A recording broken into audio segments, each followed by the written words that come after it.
It's time for live high school basketball on the Central Iowa Sports Network. Young drives the lane, scoops it up short, down in, and kiss off the glass, good. High school basketball on CISN.TV is brought to you by Shotker Chevrolet, West Side Auto Pros, Mid-American Energy. Now let's go courtside for high school basketball on CISN.TV.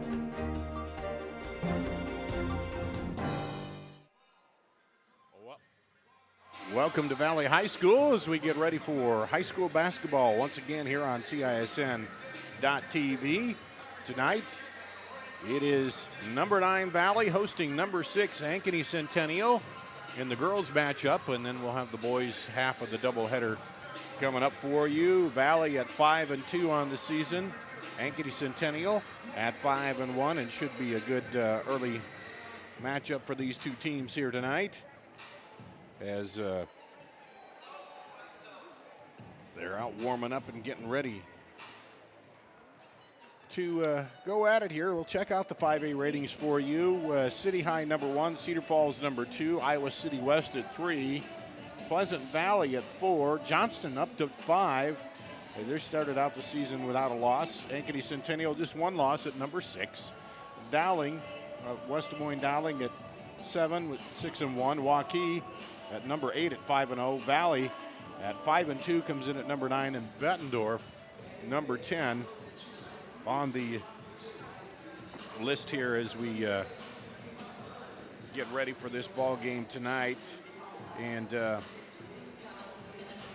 talking with Coach Scott DeYoung of Ankeny Centennial, and a couple of injuries already early on in the season, with a couple of his players who will be out with some injuries, and I know Valley's had a couple of those too early on in the season, and I guess the only good thing about that is if it's early and it's something they can recover from, then you have the holiday to recover and come back from that here, as you get kind of the two seasons here. They'll have a couple more games, and then they wrap up the first part of this season and take the holiday break, and then they come back and go back at it to start the final part of the season, and then down the stretch as they look to get to the state tournament. Of course, Valley, the defending state champion in 5A, and trying to get back there. And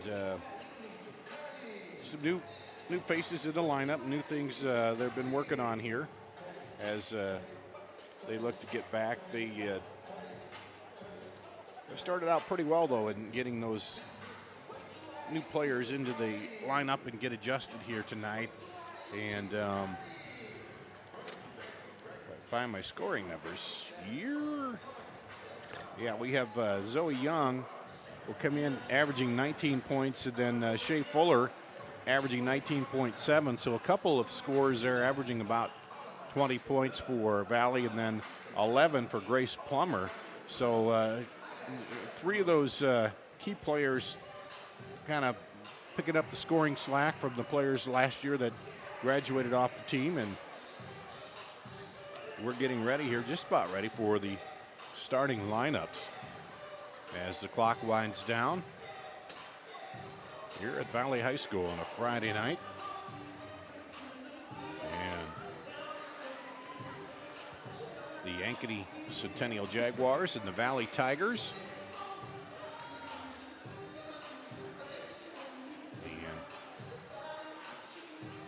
We go. Coming over to the bench, and we'll be ready for starting lineups.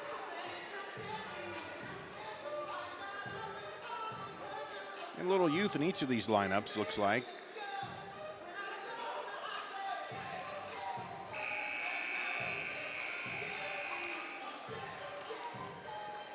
Be a couple sophomores starting for Centennial, and also for Good evening, ladies and gentlemen. Welcome to Valley. The Bill Cold Iron Fieldhouse for tonight's varsity girls basketball game featuring the Jaguars of Ankeny Centennial High School. And they'll introduce Valley Tigers. the Centennial Jaguars first. We congratulate the teams and coaches playing tonight. This game provides each of us an Scott opportunity. DeYoung, of course, the coach of Centennial, coached Ankeny before the school split, and now coaching Centennial.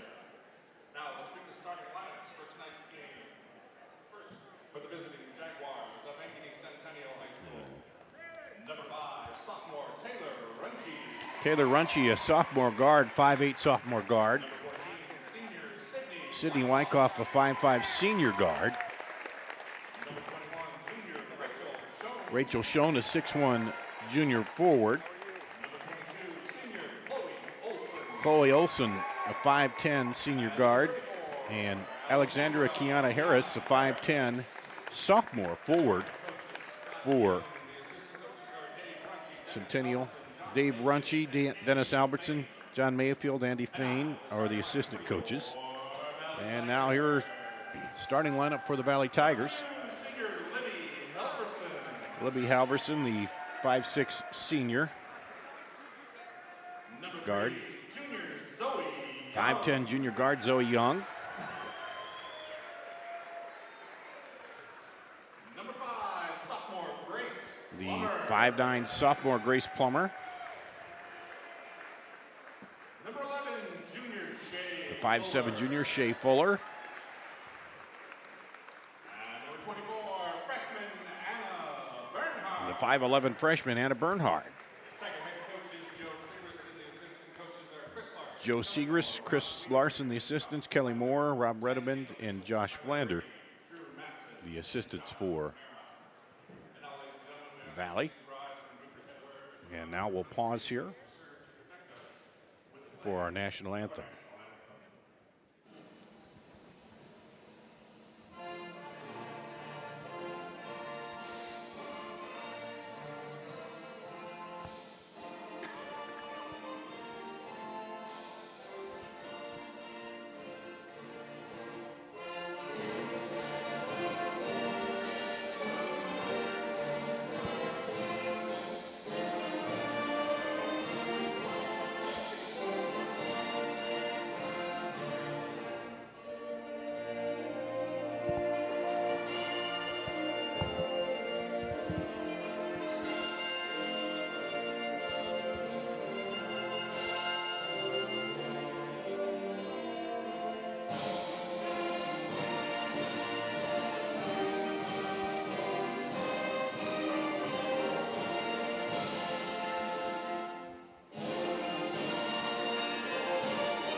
There you have our national anthem as we get ready for basketball.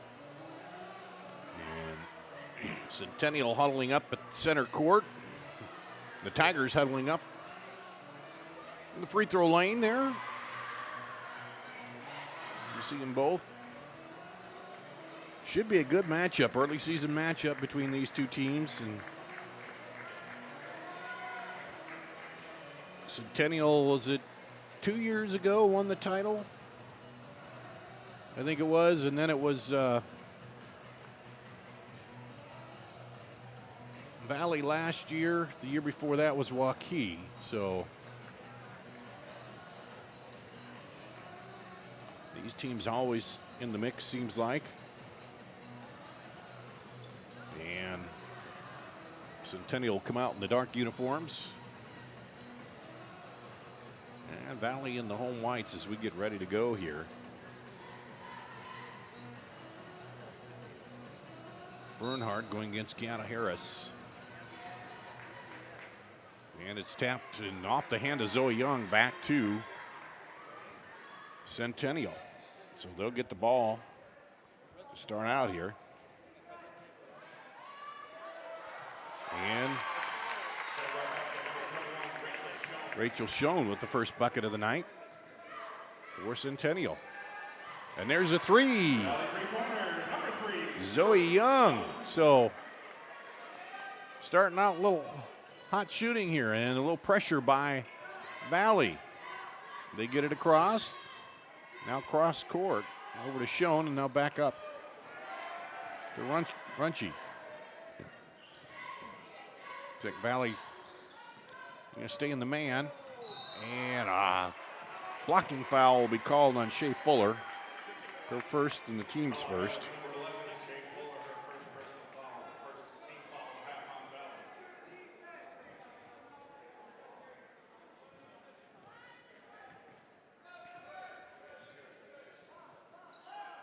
Here's Centennial. Lob it inside. Around and knocked away by Young. She falls down, but Ankeny keeps a handle on it there. Turn around and lane off, no good by Chloe Olson. Nice little post move, but couldn't get it to fall. And Zoe Young quickly from the elbow shoots it, and it's off. Well, maybe I spoke too soon about come out in the hot shooting. Both teams hit the first shot and missed the second. Here's one from the elbow and banks off the glass for Kiana Harris. And that gives Centennial the lead back.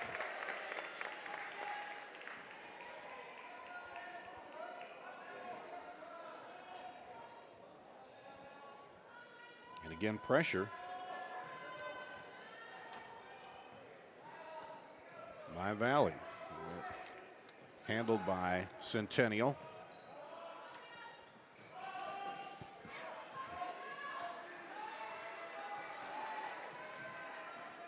Around the top. Centennial working it now. Now down on the post and a little too much on that pass. And it'll go out of bounds back to Valley.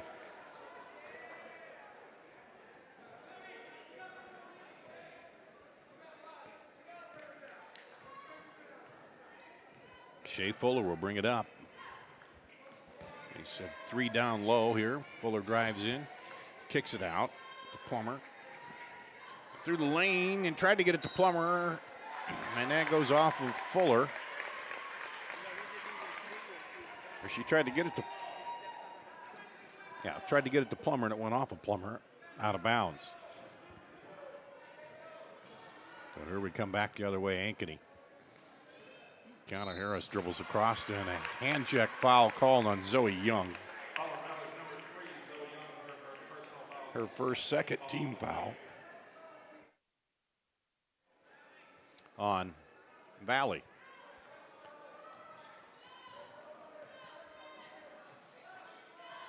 There's a 3, no good. Rebound comes off to Shea Fuller for the Tigers.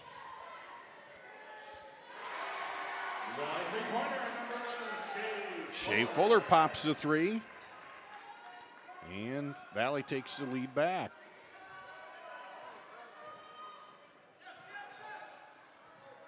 Lob it down on the baseline. There's a drive and a travel called.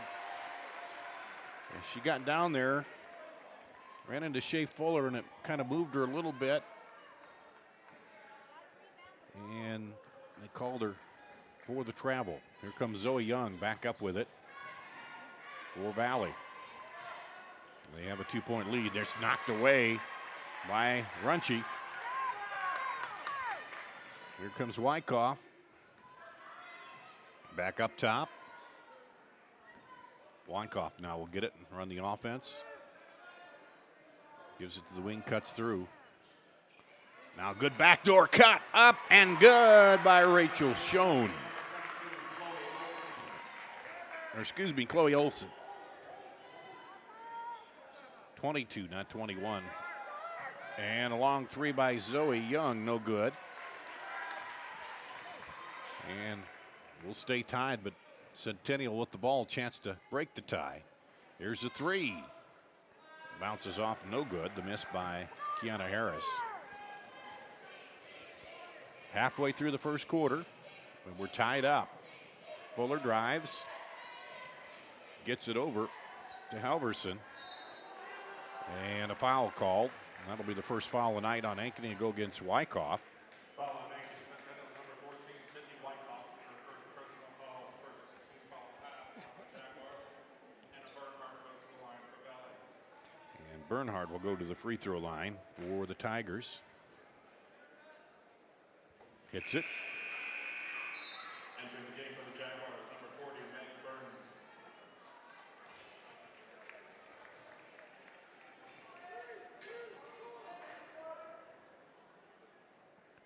Second free throw, no good. The rebound comes off to Valley.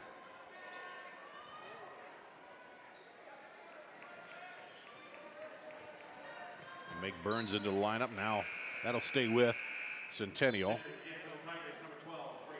Grace Hinkle in for Valley. Anna Bernhard will sit down.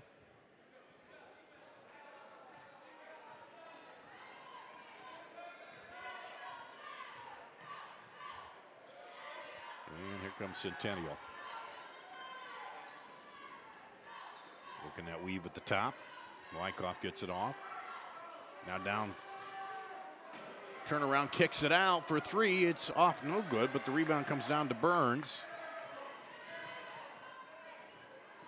As Centennial very patient on the offense here. Trailing by a point. Lobbed it inside. Turnaround between two defenders. And it's going to stay with Centennial. Chloe Olsen turned around, but right into the two defenders there, and it went out of bounds, but it was off of Valley, so Centennial keeps it. And the long outlet. And that's knocked away. Coach Joe Segrist is pointing his way, but no, the official says no.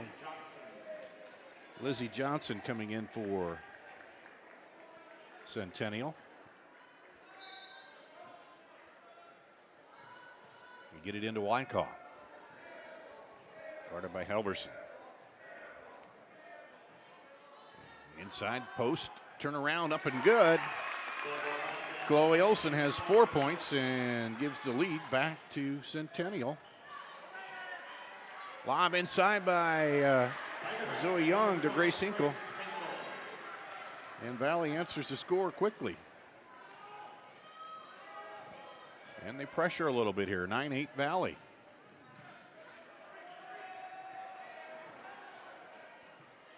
There's a three, bounces off, no good. Rebound and the foul, no basket. I think they're going to call Grace Hinkle with the foul before the bucket. Yep, on the rebound. That's her first, third on Valley.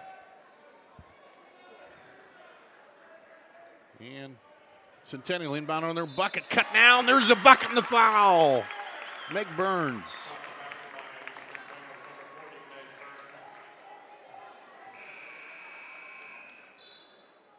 And Burns will go to the free throw line.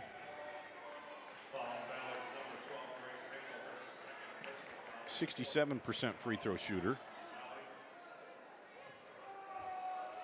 Trying to complete the three-point play.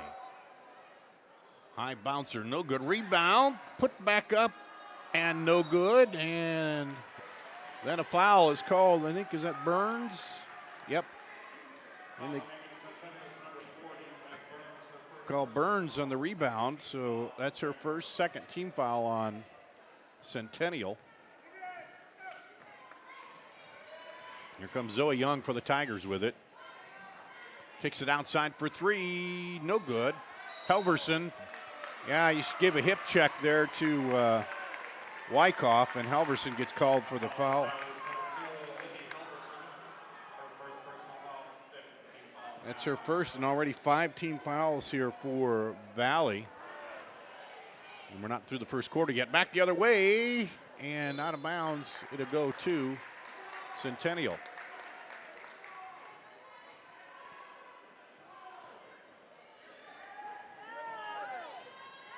And almost stolen away on the inbounds. Pressure there.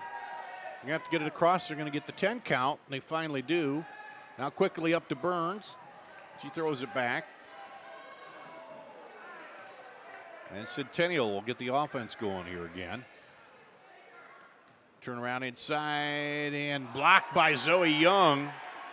She blocks Rachel Schoen.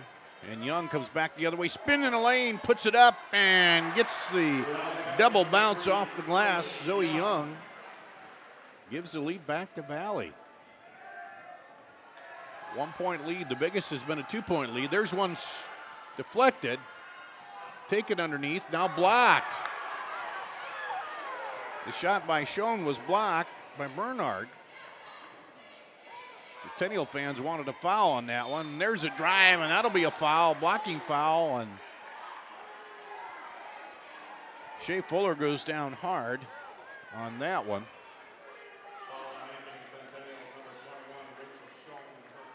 Schoen's first personal, third team foul.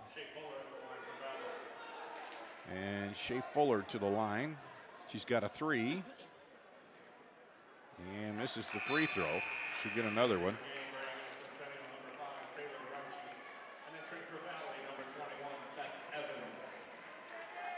Shea Fuller hitting 86% from the free throw line, so that's a rare miss for her in the early going. She hits the second one and puts the lead up to 12. 2-point lead, the biggest that either team has had tonight. Valley's had that. This is the second time. Now pressure there. They get it across. Down in the corner to Burns. Back over. Into the block. Burns for 3. No good. Rebound comes off to Valley. The Centennial yet to hit a 3 here tonight. Kick out. They'll get it back up to Zoe Young. She'll take a long 3. And it's no good. Rebound, long rebound comes out to Meg Burns. Scott DeYoung, I think he's calling for one shot here. 11 seconds. Over to Burns, dribbles across the top to Schoen. Now inside the post. Turnaround, no good. Rebound, pulled down by Bernard, and there's a foul. 2-shot fouls called on that, so she'll get to shoot free throws.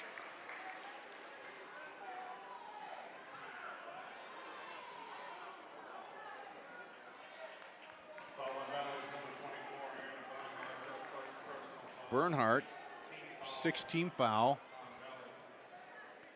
And Kiana Harris will go to the free throw line here with no time on the clock. She misses the first one.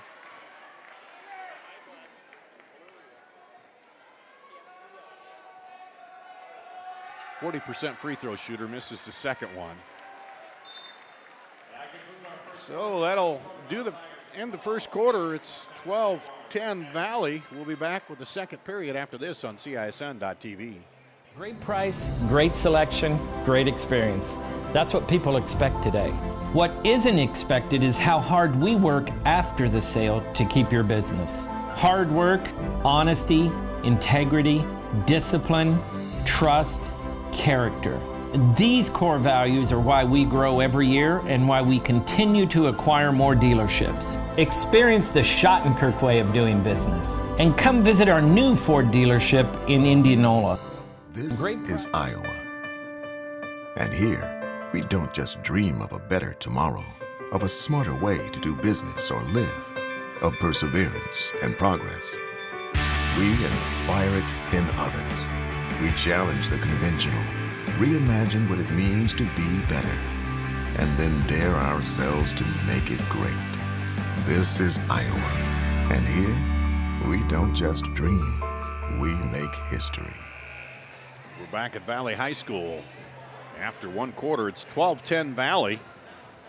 In a back and forth matchup here between number 9 Valley and number 6 Centennial on the girls' high school rankings. And Valley will start with the ball and a 2-point lead here to start the second quarter. A lot of talking by both coaches there in between quarters, working out the strategy. Here's Zoe Young. Leaves the shot from the elbow short. And Wyckoff brings it up for Centennial. Into the post to Schoen, or excuse me, to Olson. Wyckoff back over to Schoen. Drive the baseline, runner no good. Missed by Runchie. Zoe Young into the lane, kicks it out for 3, no good. By Plummer, and the rebound comes off to Centennial. Down the lane, foul on the bucket by Rachel Schoen. Zoe Young picks up the foul, her second, and it'll be a 17 foul, so Centennial in the bonus here from here on out. That's our second tie of the game, and Zoe Young's going to go out.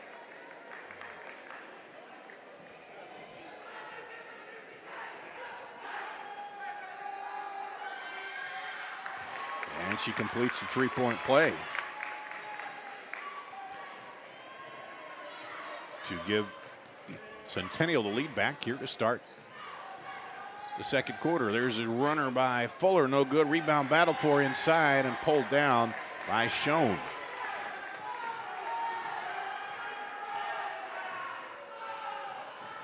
Centennial now. That's their biggest lead of the game, 1 point. They've had that several times. A baseline runner, no good. Here comes Valley pushing the issue up. Three, no good, short. Rebound, and there's a foul. A push down, a takedown there by Haley Chappell. Chapel. Foul on Valley's number 10, Haley Chapel. Haley Chapel commits the foul, and it's a be 1-and-1. Burns coming down to shoot on the other end.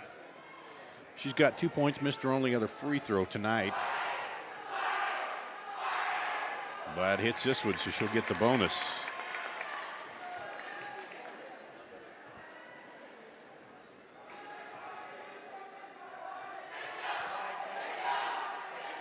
And hits the second one. And builds a 15-point lead. 3 points, the biggest lead by either team, and that one's thrown away by Valley. And Centennial now on a 5-0 run. Here to start the second quarter. Valley's yet to score. And there's a hold again on the inbound by Haley Chapel. She picks up 2 quick fouls. She came off the bench for Zoe Young, and now Young's going to come back in. And here's where it's going to benefit Centennial because they go back to the line. They're going to be shooting the 1-on-1 from here on out. And they missed the front end there. It doesn't help you if you don't make them. And they've only got 3 team fouls here, so Valley's got a ways to go before they get into 1-on-1. Into the middle. Back out for 3, long. And both these teams now have cooled down a little bit, and now there's a foul. Again, that'll go Grace Plummer, her first, 10th team foul. So now it's double bonus already. And Joe Segrist of Valley wants a timeout to talk this over. Too much fouling going on, I think he's going to say. We'll take a break. We'll be back with more after this on CISN.TV. Here's to everyone who believes in competition and good sportsmanship, who knows it's not about the trophies or the medals, but rather the lessons learned. For those who understand, it's not whether you win or lose, just that you give your best. So go ahead, lace them up, take the field, have fun, and play. For the experience, for the memories, for the love of the game. Shields. Back here at Valley High School. Centennial going to the free throw line. Valley's kind of gotten some foul issues here in the last, well, to start the second quarter. They have, let's see, 1, 2, 3, 4 fouls, and Centennial already in the double bonus, and that one rattles out for Chloe Olson.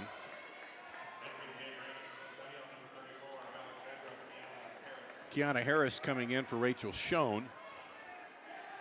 And Chloe Olson will get another free throw attempt. She's got 2 field goals, and there she hits that one. She gives her 5 points. So now it's a 6-0 run to start the second quarter for Centennial, and that one rolls out of the hoop. Shea Fuller with the drive and the runner, and pops out of there, and Centennial. 4-point lead, the biggest of the game for either team, and now that knocked away, and it'll go back to Valley. So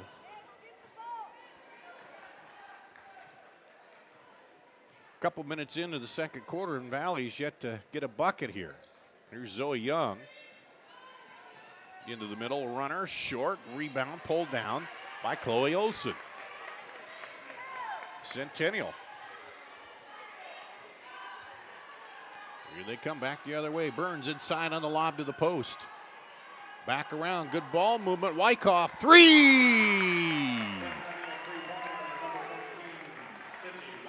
Well, textbook ball movement there by Centennial. And there's Zoe Young. Gets him on the board with 5:12 to play here in the second quarter, ending the 9-0 run by Centennial. And there's an offensive foul called. That'll go against Chloe Olson. That's just the fourth team foul on Centennial, though. Liz Johnson back into the lineup, replacing Taylor Runchie. And here we go. That's Zoe Young. She got the lid off the basket in the second quarter for Valley. She's going to shoot it again, and boom. You got to watch that. When she starts getting heated up, that could be an issue. She scores 2 straight buckets here. And the lead now down to 3. Lob inside, up, and no good. And I think that's going to go against Anna Bernard. Her second. Chloe Olson strong when she gets it in the post. Now she'll go to the free throw line and try to cash in. Hits that one. That gives her 6 points. Beth Evans into the lineup for Valley.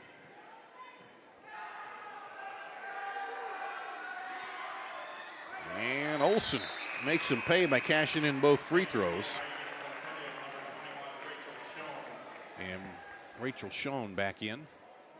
Moves the lead back up to 5. Biggest lead has been 7 for Centennial to start the second quarter. He went on that run. And now they're moving that defense out a little farther, a little more pressure out on Valley. Young picks up the dribble, got to find somebody. There's a 3, good! Oh, that'll bust the zone. Shea Fuller. That's the third 3 of the game for Valley, the second by Fuller. Then we're back down to a 2-point advantage. Up and under, nice move in there by Rachel Schoen. She's got 7. And now the scoring heated up again. Zoe Young on the drive, she hit it, but foul called before the shot. And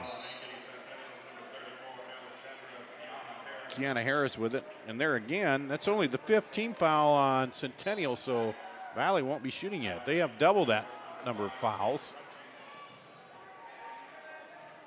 So Centennial can afford to play a little more aggressively here right now. Still got 2 fouls to give for. They're in the bonus. Here's a 3. Rolls out, put back by Fuller, and she's fouled. I think that may go against Rachel Schoen. Yep.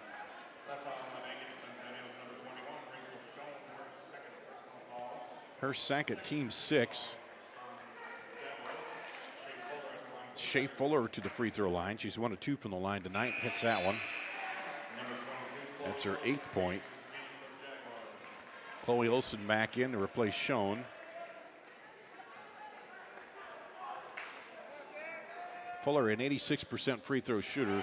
That one brings nothing but cord. And back to a 2-point ball game. Just what you'd expect out of these two teams battling back and forth here. Centennial now with it. Lob inside. And kind of loses the handle on it. And a rare misplay on the block by Chloe Olson. That time she got the dribble and just kind of lost the handle and couldn't get it before it went out of bounds. But she's been pretty good underneath the bucket so far tonight. Here's Zoe Young. That's her 6th point here, and she ties it up. It's the second tie of the ball game. And we're tied at 23. That's 6 points for Zoe Young here in the quarter. All the way down, up, and partially blocked by Bernard, and a foul. Nope, it's going to go back to Valley. Thought they're going to call a foul there, but no. A lot of contact between Olson and Bernhard on that, but Ankeny wants a quick timeout. Scott DeYoung. We'll take a quick break and be back with more after this on CISN.TV.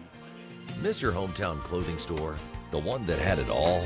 Everything to get the work done, all in one place? G&L Clothing is your hometown Iowa store.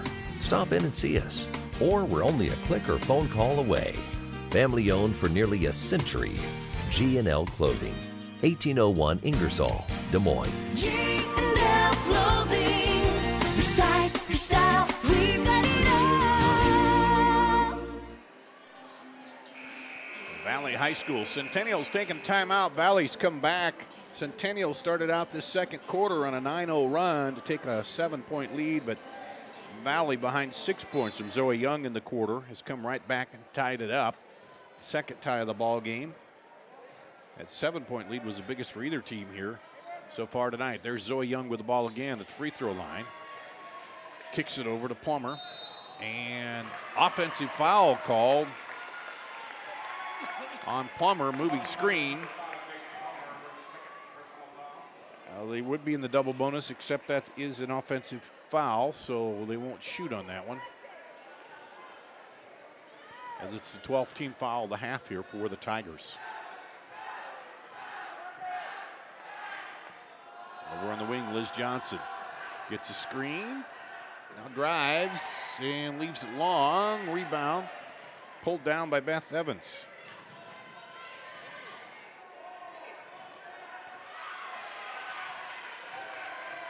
And there's Zoe Young. Evans lobs it inside. Bernard looking. And great defense by Chloe Olson. Shut her off there and forced her into the walk. And Centennial gets it back with 2:02 to play here in the first half. Tie ball game. Here come the Jaguars. Lob into Olson. Turn, kicks it across.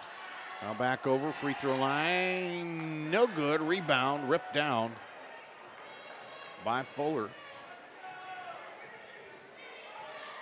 Down the lane, a little too much, and Olson rebounds it, and Fuller goes almost into the student section there and gets up gingerly. Back the other way, blocked by Zoe Young.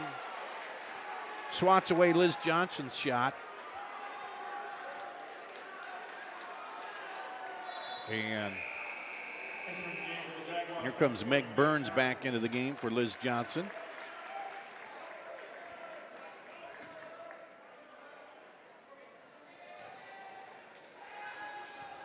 And Centennial, a little more than a minute to play in the first half.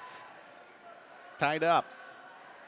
Down on the block, Olson against Bernard. That time, Bernard forced her to shoot it into the basket, and now knocked away, and the official said it's going back to Valley.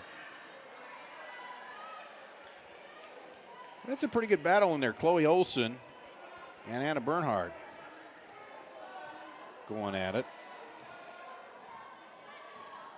5'11" freshman and 5'10" senior. That one's off. Rebound put back up and good by Grace Plummer. And Valley takes the lead back. That's been their biggest lead, 2 points. They've led by two several times, but that's as wide as they've gotten the margin. Pass inside, knocked away. Scramble for it. Grace Plummer comes up with it, and they throw it away the other way.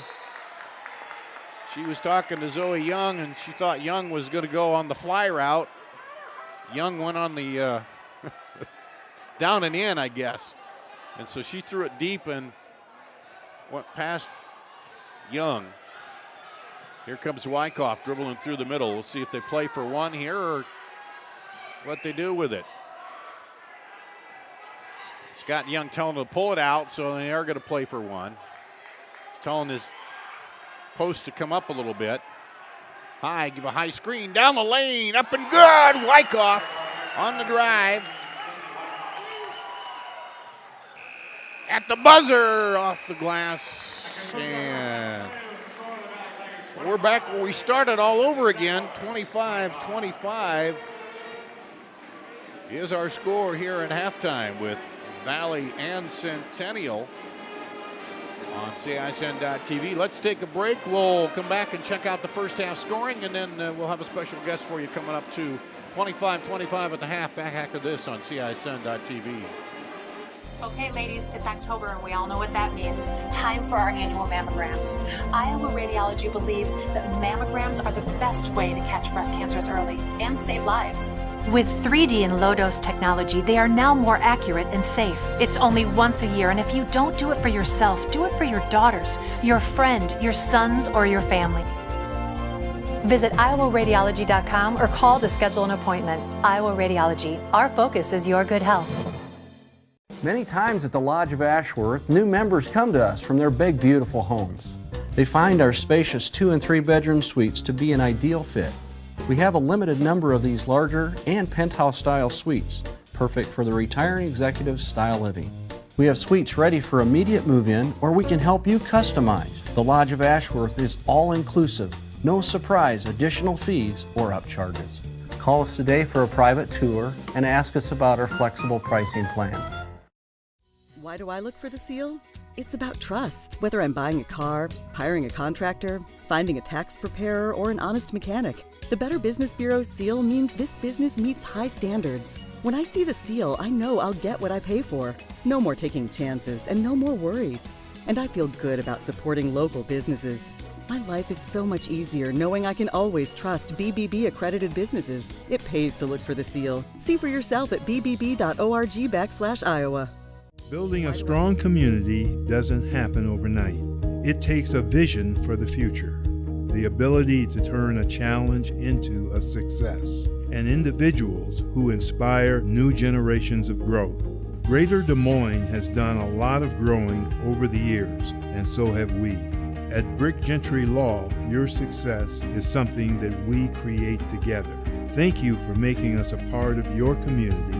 Thank you for 50 years. Building a strong... We're here at halftime at Valley and Centennial. It's tied up 25 apiece. Dar Danielson with you here on CISN.TV.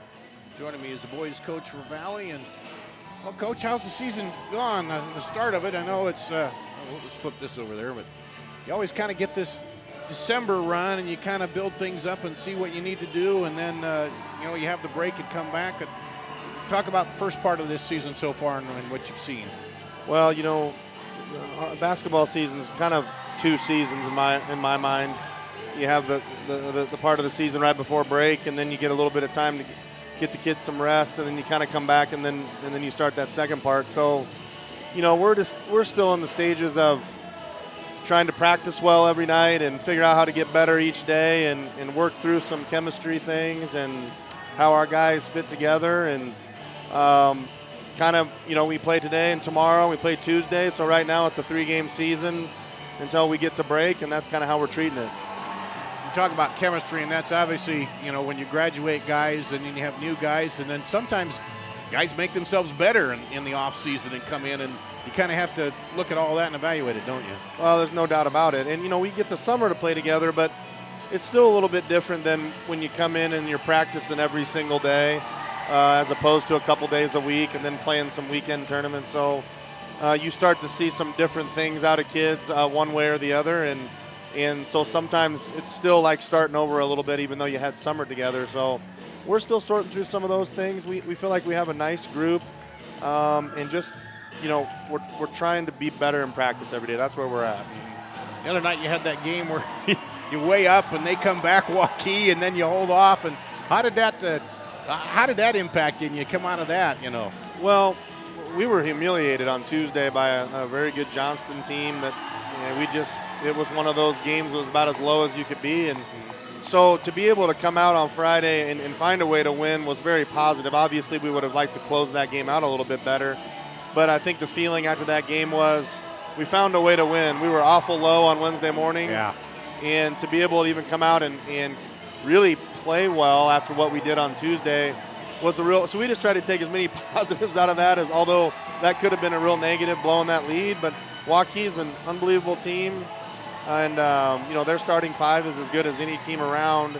So to be able to, we knew we weren't going to put them away. Yeah. But to be able to come out with the win was big for us at that time. We always that cliche, well, you got 24 hours, win or loss, and you tell that to kids, but they're high school kids sometimes, and getting that in there. But it's good to see that, they're realizing that some nights you're going to have a bad night and the shots aren't going to fall, but then you play harder defense, and if you lose that one, then you come back the next night and correct it. And those are kind of things like you talked about in this first part of the season you worked through, aren't they? Well, in a basketball season, you got to have a short memory. I mean, you really do. You try to take the things that didn't go well, things that were positive, apply them the next couple days, then you're playing again. The nice thing about tonight, we know we're playing a very hard-nosed team. This is going to be a very competitive game.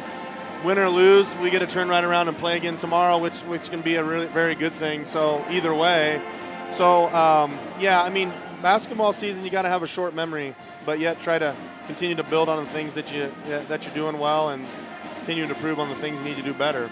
Yeah, and you mentioned it too.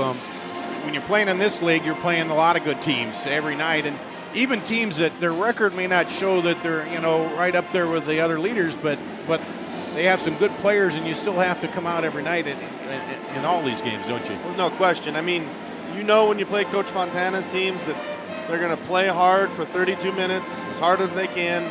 They're going to compete, and they're going to do what they do very well, and we know we're going to have to play very, very well to win tonight. So I mean, that's just the bottom line, and but that's great, because we feel like that's what we need to continue to get better to reach our goal at the end of the season, which is to be the best team we can be.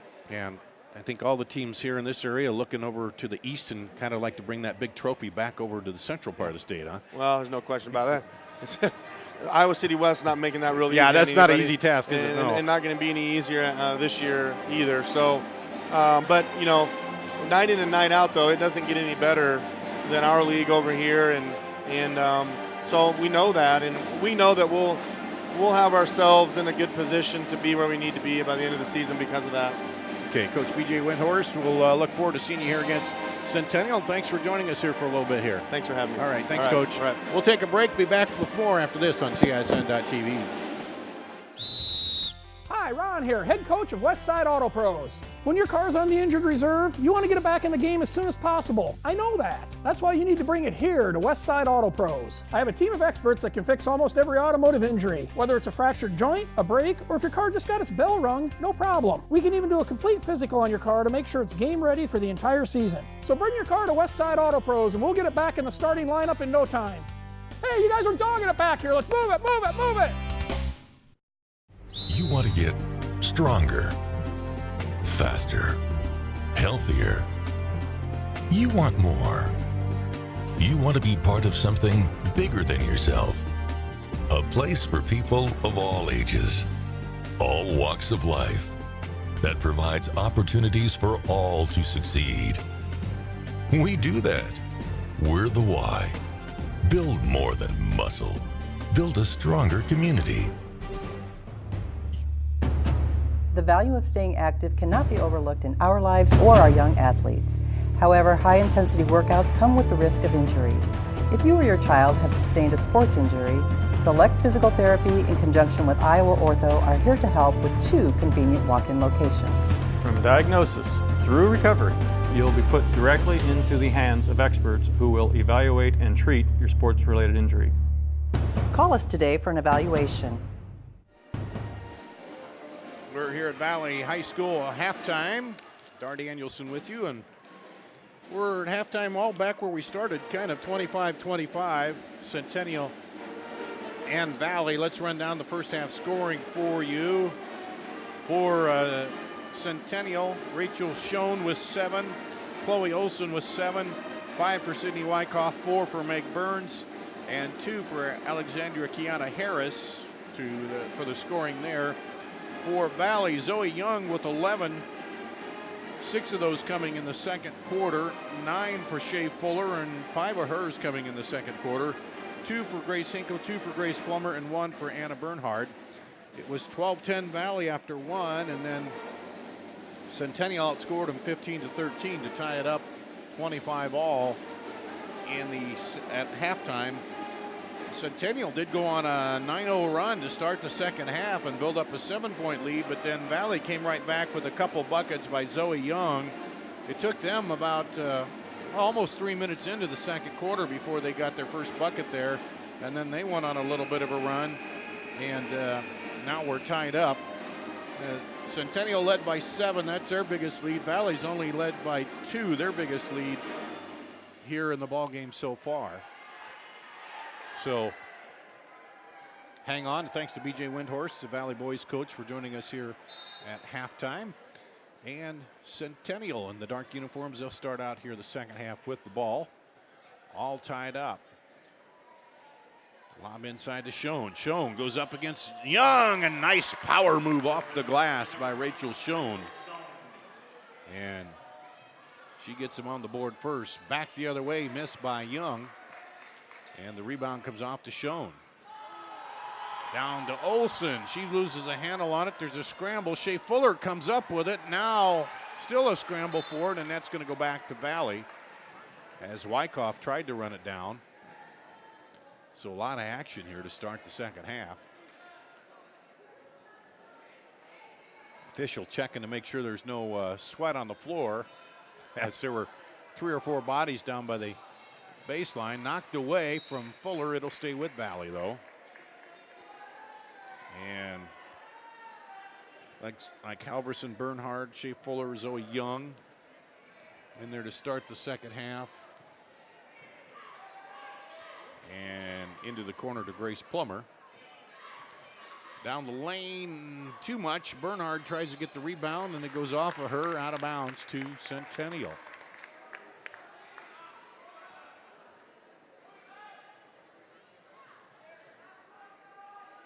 Pressure. Valley's been in a little bit of this token pressure coming up the floor here, just to probably slow things down a little bit. Now inside. Olsen kicks it back out to Wyckoff for 3. Good. Sydney Wyckoff hits the 3.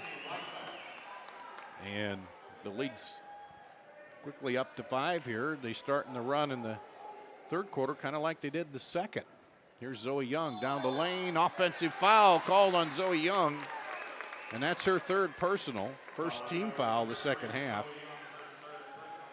And the problem with taking her out of there is she's one of the big scorers, the one who's kind of kept him in this. So we'll see what Joe Segrist does here. He's sending Grace Hinkle over. We'll see if she comes in for Zoe Young. I want to try to do something before she picks up another one. Over to Schoen. Schoen down the lane and up and through. Rachel Schoen. She's got 11 now. And Valley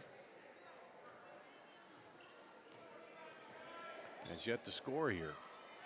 There's Young for 3, misses. Rebound off to Schoen. And just like they started the second quarter, Centennial starting off the third quarter building up a 7-point lead. Bounce pass in, and Young's got to be careful. Schoen has it stripped by Fuller, and it goes out of bounds. Grace Hinkle comes in to replace Zoe Young, and Meg Burns is in there, replacing Kiana Harris for Centennial. Wyckoff, nice dish to Schoen under the bucket. Can't get it. Puts it back. Not going to go. Gets it again. And the foul on the rebound this time. And Schoen has been hustling hard on the boards in there. Shea Fuller, her second team foul on Valley. Centennial out to Schoen. Almost knocked away. Wyckoff drives to Schoen. And just about picked off there.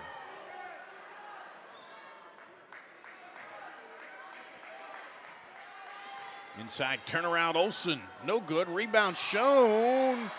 And she puts it back up and good. Rachel Schoen has 6 points here in the third quarter, and it leads up to 9 for Centennial. And Wyckoff called with a foul there. Her second and the first team foul of the second half on Centennial.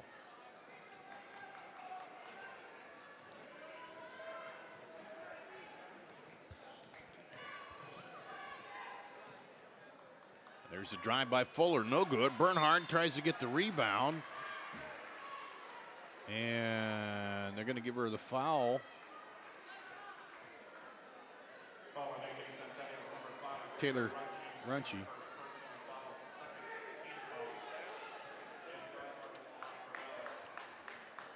Bernhard to the line, and she gets him on the board.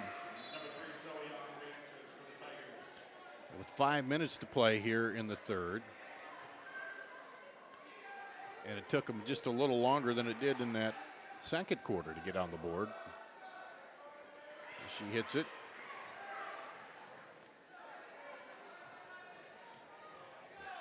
And so now cuts the lead down to 7. Here's Burns for 3. No good. Rebound. Olsen put back up and no good.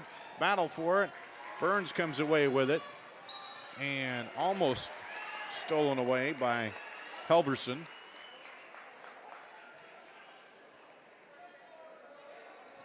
And Centennial. Bring it in. Lead down to 7 now.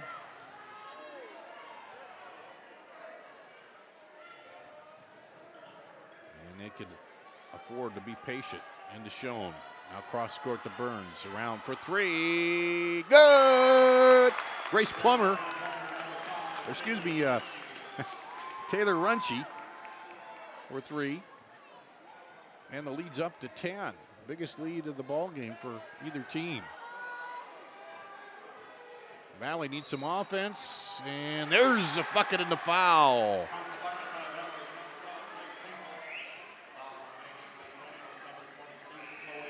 Chloe Olsen, her second, third team foul. And then we'll send Grace Hinkle to the free throw line. She's hitting 50% so far in the season. A lane violation called on Valley. So wipes out the free throw.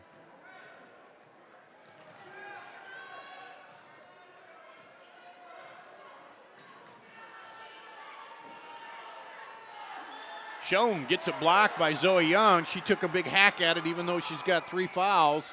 Now Young spins, puts it up, and draws the foul.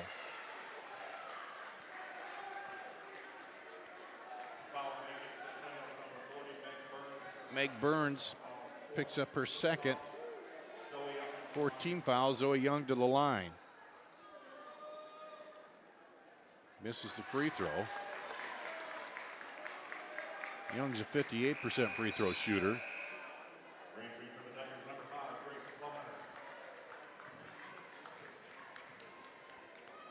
And Grace Plummer back in. Young with the second free throw, hits it. She's got 12 points now.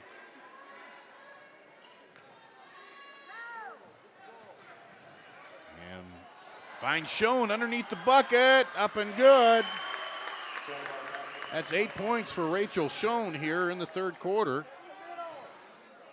She's got 15 in the game. There's a long three that misses everything. And a foul called on Shea Fuller. She's saying she hooked me, but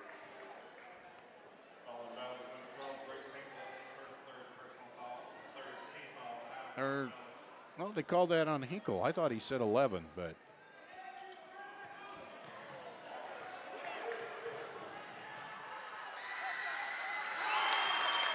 and bucket's good. Meg Burns with the bucket. 3 by Young, misses.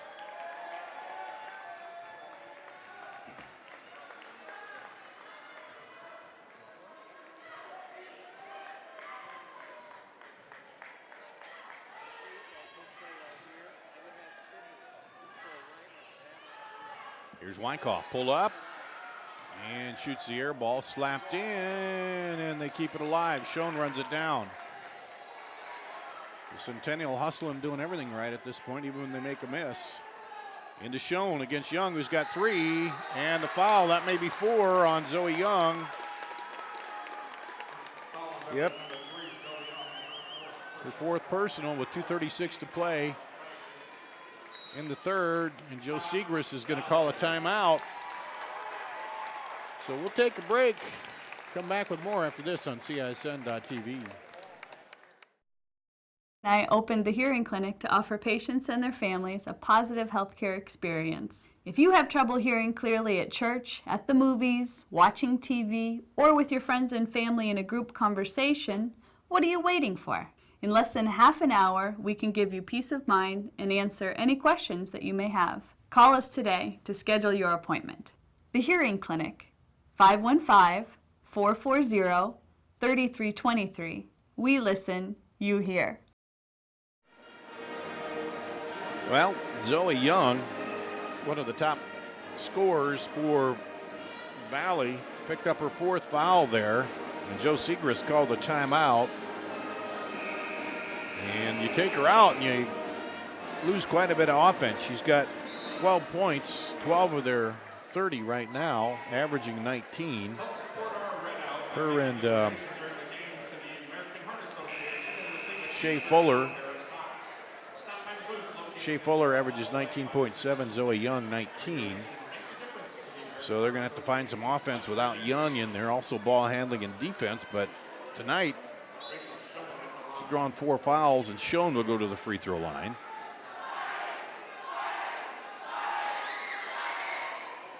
And misses. She'll get another one. Schoen has got 8 points here in the 2nd quarter. All those coming inside. Good work by her and passing by her teammates, and that one dribbles off, no good.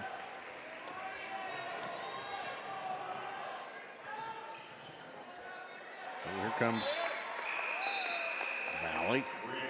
And back in Chloe Olson for Centennial. As the Tigers look to score some points. Fuller down the lane, puts it up, no good. Rebound taken down by Olson.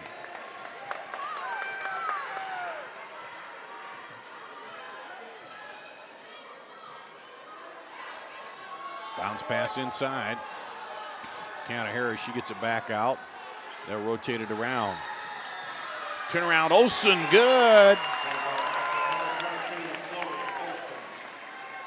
Chloe Olson, her first 2 points here of the 2nd half. She's got 9. Fuller drives between the defense and draws the foul. We'll see who that goes against. I think that's going to go against Meg Burns. Her 3rd, 15 foul. So they are getting the advantage in fouls a little bit here, this time Valley. And the free throw is good.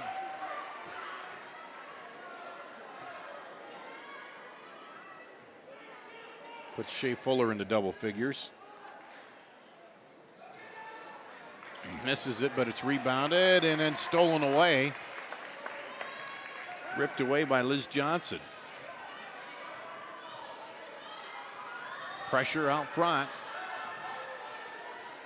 But again, Centennial with that 8-point lead. Now there's a steal. I was just going to say they could be patient. Now it's a wild scramble. And it'll be a tie-up.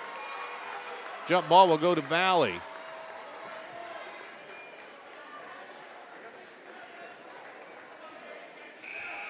So a little ragged there, but Valley comes out with the tie-up. And Runchie comes back in to the lineup for Centennial, replacing Wyckoff. And there's a foul going to be called against Liz Johnson. 16 foul now on the Jaguars. So 1:25 to play in the third. Valley needs to get back in this. If they can drive and get the fouls, they might be able to go to the free throw line a little bit here. Tight defense there.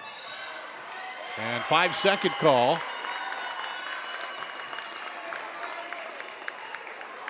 On Valley. Joe Seegers thought she dribbled in toward the basket. Didn't think it should have been the 5 call. Now stolen away. Now up and good. Libby Helverson with the bucket. Minute to play here. 10-point lead for Centennial.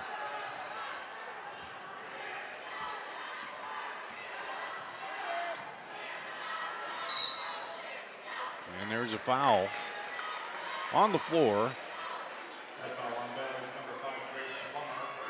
Grace Plummer, her third, 15 foul. In, up and good on the inbound play. Schoen, or excuse me, Olsen on that. 12-point lead here for Centennial.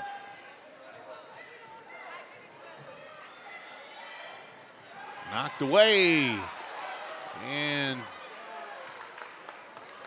Centennial will come down with a chance to get one more shot. Well, they get it across. It's heavy pressure by Valley.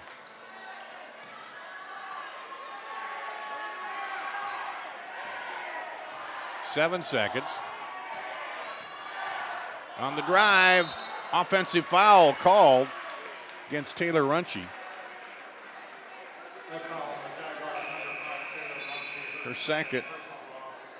17 foul, but it's an offensive foul, so they won't be shooting. So we'll see if Valley with 3.5 could get off a shot here at the end of the quarter. Up the floor, long shot, goes! Banks it home at the buzzer. Grace Plummer for 3. That cuts it down to 9. 36-45. Centennial will come out in the fourth quarter with a 9-point lead. We'll have it for you right after this on CISN.TV. Okay, ladies, it's October and we all know what that means. Time for our annual mammograms. Iowa Radiology believes that mammograms are the best way to catch breast cancers early and save lives. With 3D and low-dose technology, they are now more accurate and safe. It's only once a year, and if you don't do it for yourself, do it for your daughters, your friend, your sons, or your family. Visit iowaradiology.com or call to schedule an appointment. Iowa Radiology. Our focus is your good health. When people visit the Lodge of Ashworth, they fall in love with our grounds. They're impressed with our dining room, but it is our spacious 2- and 3-bedroom suites that attract the most attention. With bay windows, full kitchens, large walk-in closets, and modern appliances, the Lodge feels like home. We have suites move-in ready, or we will help you customize. Create a home office, media room, or bedroom for visiting friends or family. Call us today for a private tour and ask about our flexible pricing plans. Back at Valley High School, we go to the fourth quarter. Centennial outscored Valley 20-11 after what would have been a 25-25 tie at halftime. And they lead 45-36 and will have the ball to start the fourth quarter. Running 3 at the buzzer, though, by Grace Plummer. Helped cut that lead down, and here comes Valley. Or excuse me, Chloe Olsen for Centennial right back, and now that's 13 for her. And the drive comes off no good by Valley.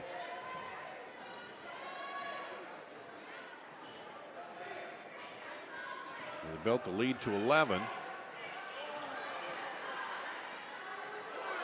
And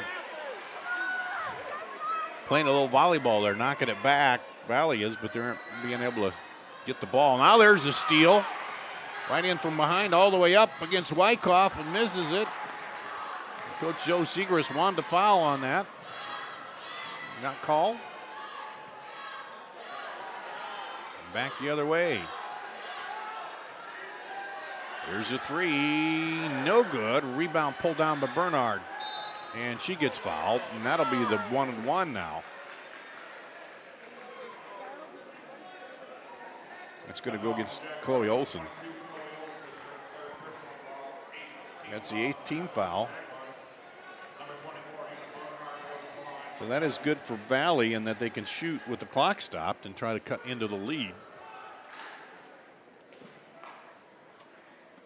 And that one rattles out. So she misses the front end of the 1-and-1. It's good if you can shoot, but you got to hit that front end of the 1-and-1 to get the bonus. And Centennial can afford to be patient offensively now, and they normally work it pretty well anyway. Lob inside, a little high, and that's going to stay with Centennial. That one just got over the fingertips of Schoen. She had a big third quarter with 8 there. Grace Hinkle in for the Tigers. Almost stolen on the inbound. Now into Schoen. She comes across the middle, kicks it out for 3, no good. And Zoe Young's back in there, now playing with 4 personals. I'm into Schoen. They're going to double team her. Young is going to stay up a little higher though. Olsen moves and can't get the shot. Here comes Plummer, gets it over to Zoe Young. 3, no good. Rebound comes out long and trying to get to it but can't. Over there is Grace Hinkle.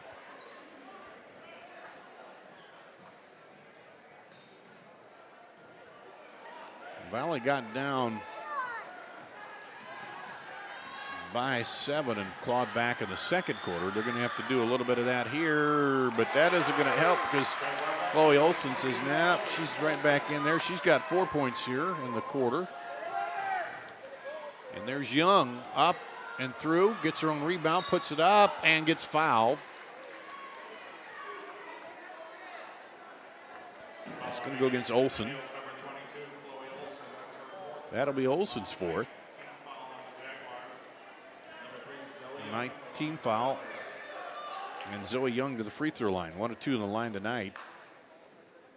Hits that one. She's got 13. That's the first point now of the quarter.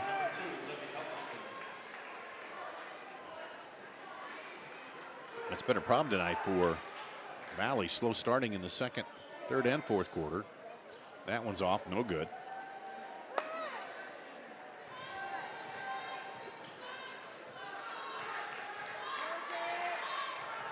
And here comes Centennial with that 8-point lead.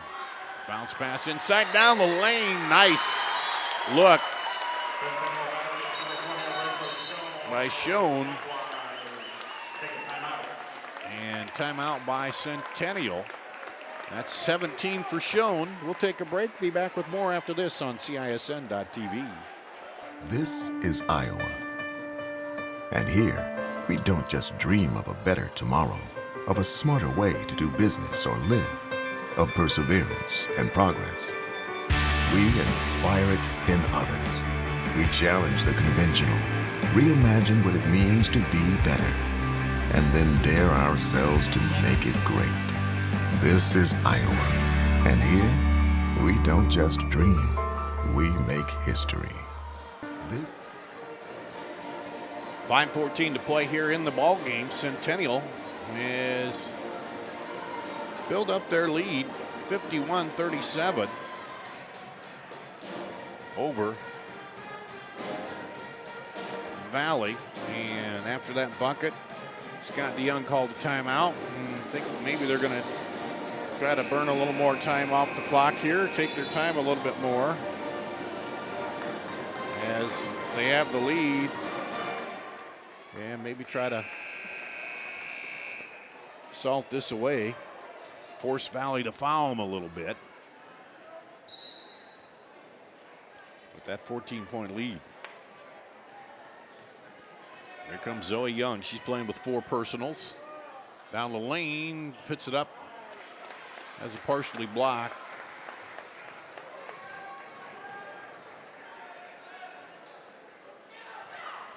Here comes Centennial.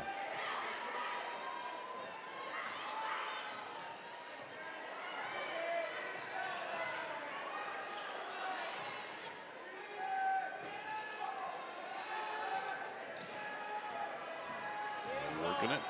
And Young got a piece of that, and then it went off a Centennial. I think it went off a Runchie. And they get it back. Here comes Zoe Young, quickly down, trying to score in a hurry, and it's short.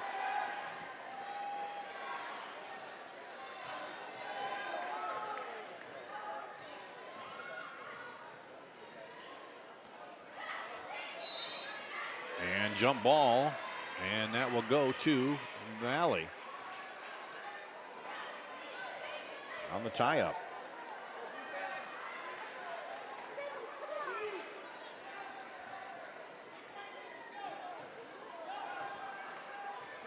Tigers need to get a string of stops and a string of points here to get back into this.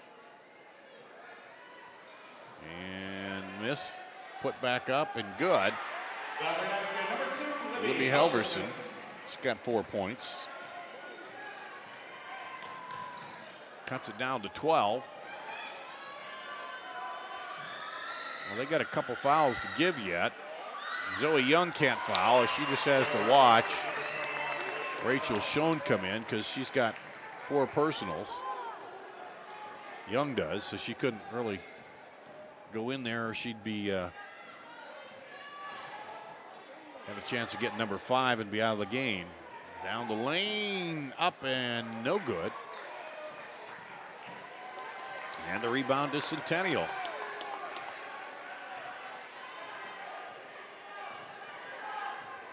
Jaguars in control right now. And a foul call.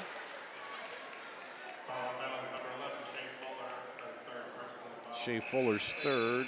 16 foul on Valley. Chloe Olson coming back in. Chloe Olson and Rachel Schoen done a lot of good work down in the paint for the Jaguars tonight. 19 for Schoen and 15 for Olson, and Olson gets a chance to add to that. And she gets fouled. Grace Hinkle picks up number 4.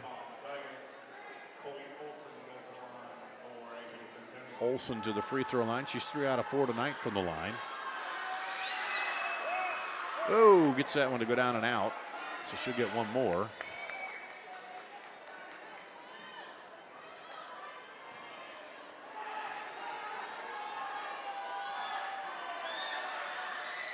And misses the second one, battled for it. And Olson averaging about 11 points, so she's above that. And then a foul call on the other end. Wyckoff, her third. That's the 10th now, so it's double bonus for Valley. And they got to make their free throws here, though. Plummer makes the first there. She's got 6. That's her first free throw of the night.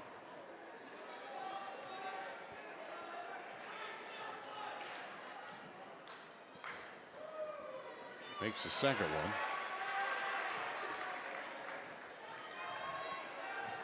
That's it down to 12. Wyckoff quickly up to Olson. Almost loses the handle on it, but keeps it. Tried to trap her in the corner, but they move the ball quickly. And knocked away from behind by Libby Helverson. And the official on the side overrules. And Joe Segrist not happy with that. Timeout, Ankeny Centennial. And a timeout call by Centennial. We'll take a quick break. Be back after this on CISN.TV. Miss your hometown clothing store? The one that had it all? Everything to get the work done, all in one place? G&L Clothing is your hometown Iowa store. Stop in and see us. Or we're only a click or phone call away. Family owned for nearly a century. G&L Clothing. 1801 Ingersoll, Des Moines. G&L Clothing. Your size, your style, we've got it all. Out of the timeout, it'll be Centennial's ball on the far side.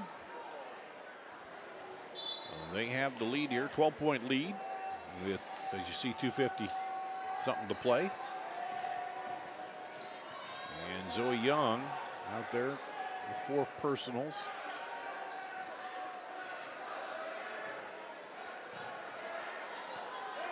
And Valley's going to try to have to overplay the pass a little bit here. Now reach in from behind by Halverson, and she picks up the foul. Last time she tapped it out, and they gave the ball to Valley, but then the other official overruled it. And now that's the 18th foul, so it'll be 1 and 1 here for Centennial.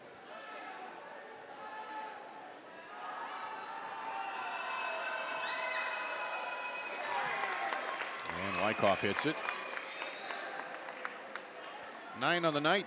She pops this one, she'll be in double figures.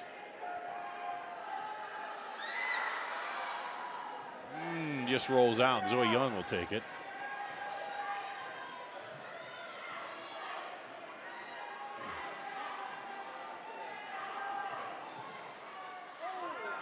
Young leans in, didn't get the foul and didn't get the shot. And the rebound comes off to Schoen.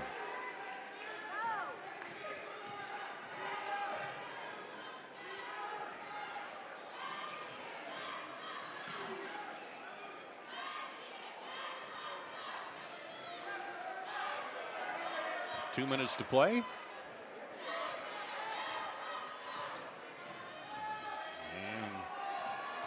one thing Centennial is good at, handling the ball, and they're seeing it here.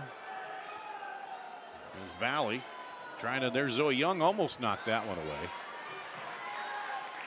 But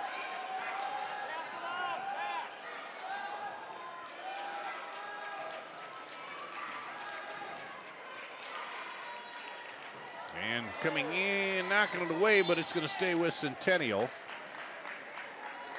Good effort there by Liz Johnson. Or excuse me, by Shea Fuller. Wrong number 11. And here we go. Foul called out front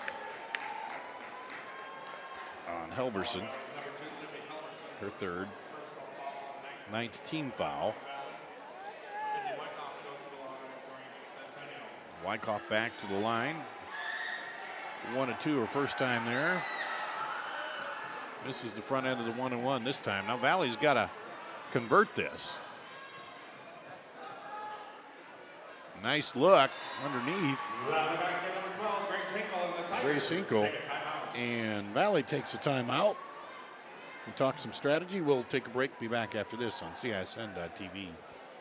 Great selection, great experience. That's what people expect today. What isn't expected is how hard we work after the sale to keep your business.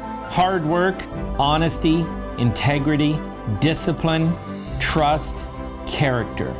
These core values are why we grow every year and why we continue to acquire more dealerships. Experience the Schottenkirk way of doing business and come visit our new Ford dealership in Indianola. Great price. Valley scored and took a timeout here. They're trailed by 11 with 1:15 to play. And going to have to do some pressure. Hope they get the ball in. You know, and then you have to foul. The next foul will be double bonus for Centennial. The jump ball is in Centennial's favor right now. The arrow, possession arrow. So for Valley right now, it's a quick steal and get points.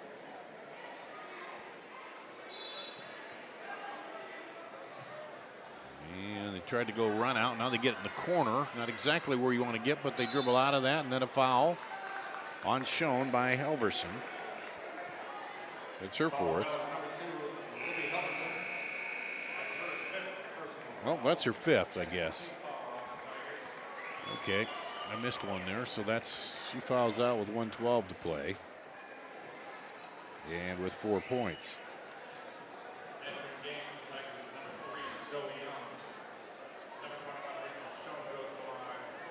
So they bring Zoe Young in. Rachel Schoen will go to the line. Misses that one.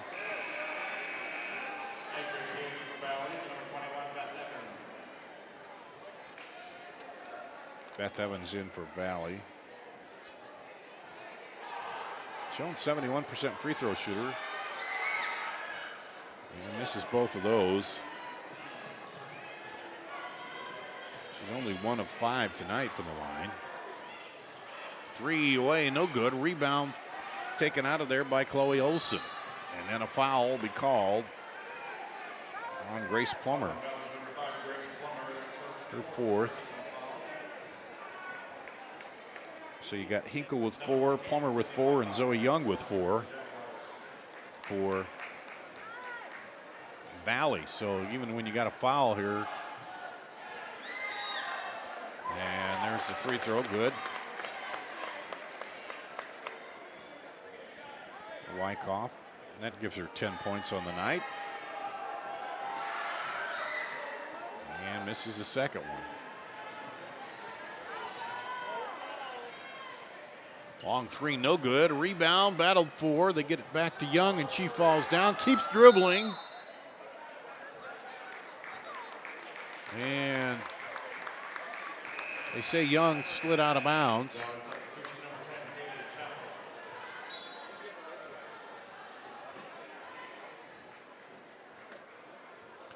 Well, Young will come out of the game to give some defense there for the moment because she's got 4 fouls.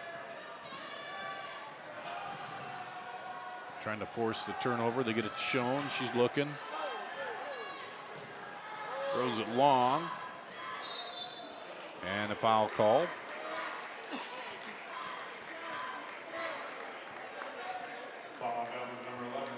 Shea Fuller, her 4th. And Chloe Olson to the free throw line. She's 3 of 6 from the line tonight. She'll get 2 here. Misses the first.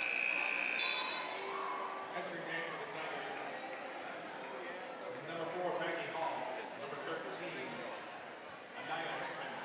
Number 25, Megan Weiss. And number 32, Sydney Shute. Sydney Shute, Megan Weiss in. Maggie Hall in for Valley. As it's pretty much out of reach. There's a missed free throw, rebound by Centennial.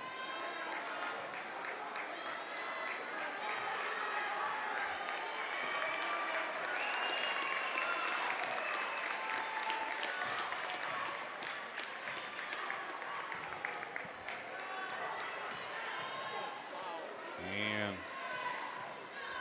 they're pretty much going to run the clock out here.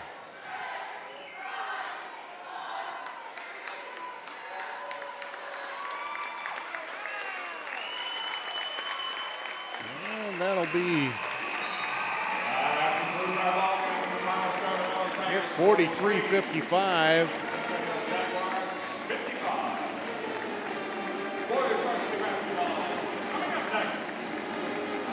The victory for Centennial here, 55-43.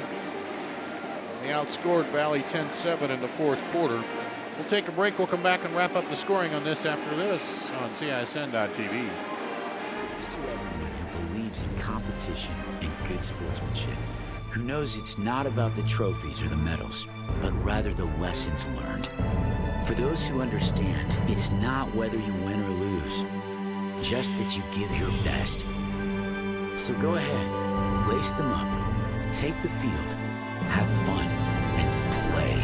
For the experience, for the memories, for the love of the game. Shields.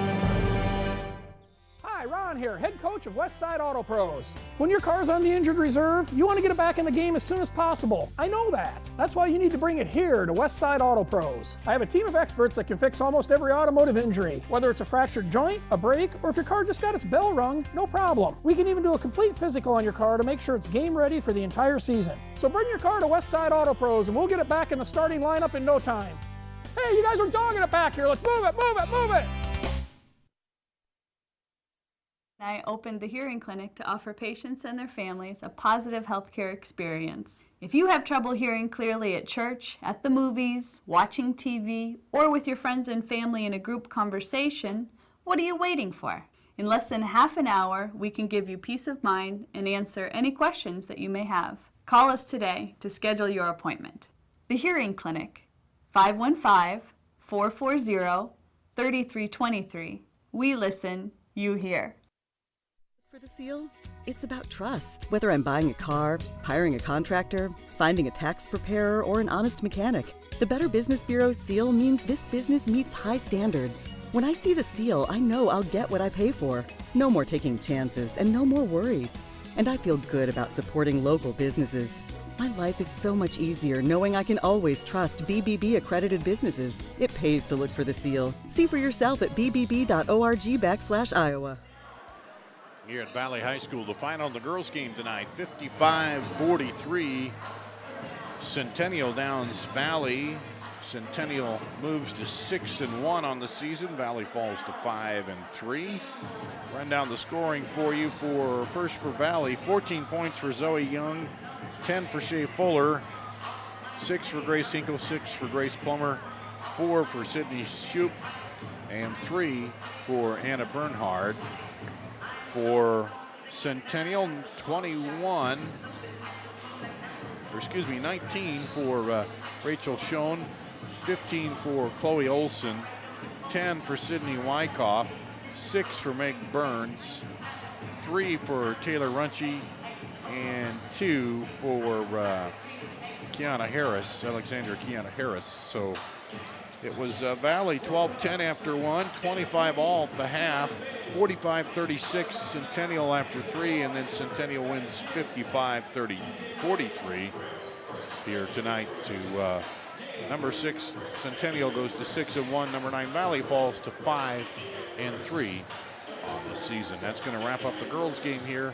We'll have the boys' game coming up a little bit on CISN.TV. Community doesn't happen overnight. It takes a vision for the future, the ability to turn a challenge into a success, and individuals who inspire new generations of growth.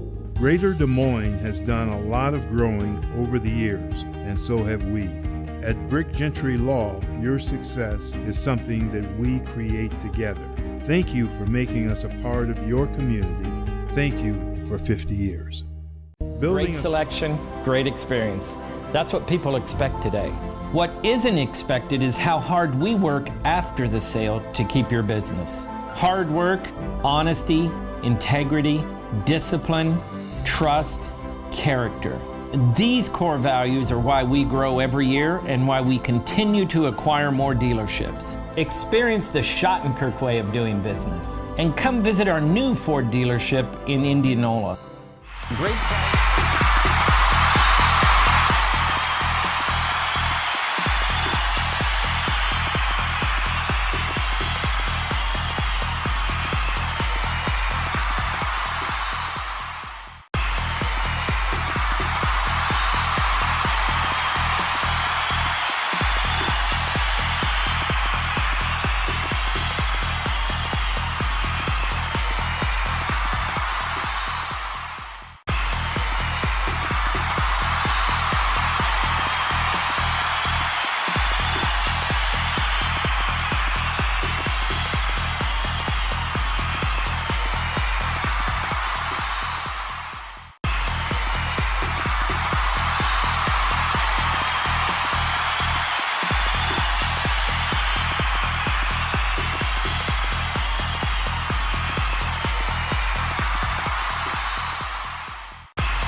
Miss your hometown clothing store?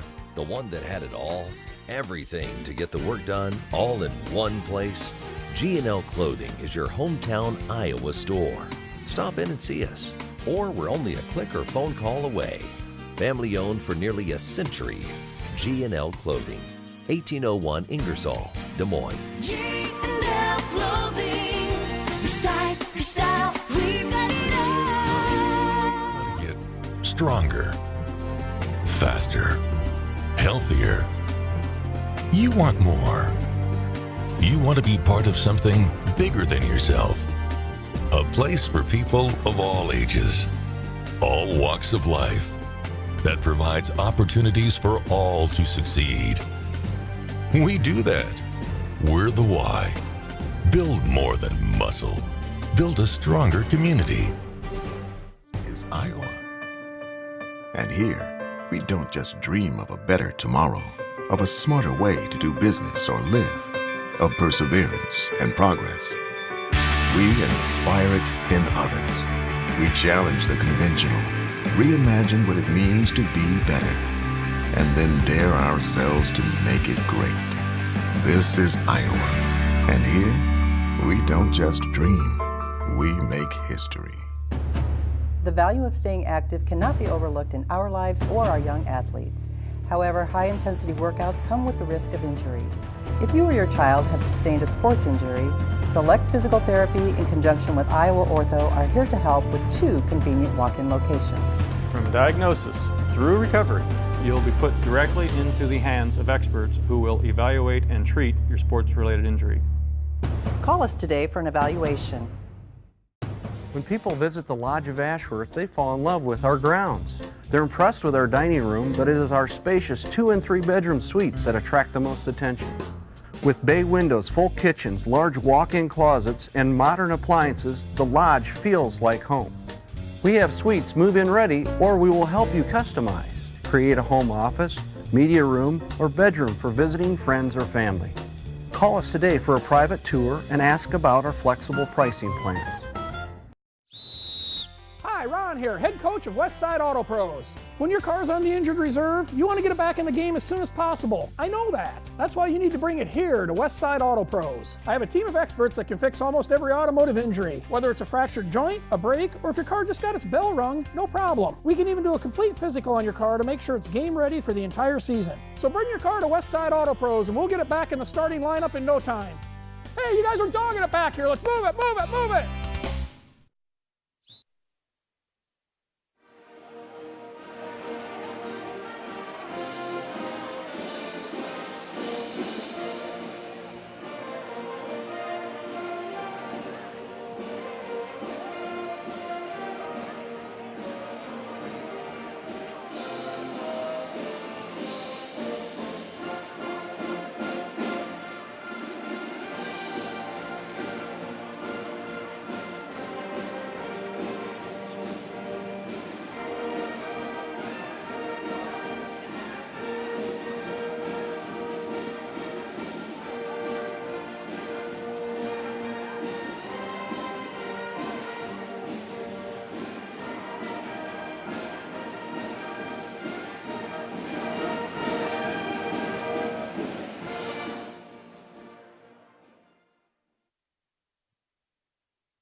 It's time for live high school basketball on the Central Iowa Sports Network.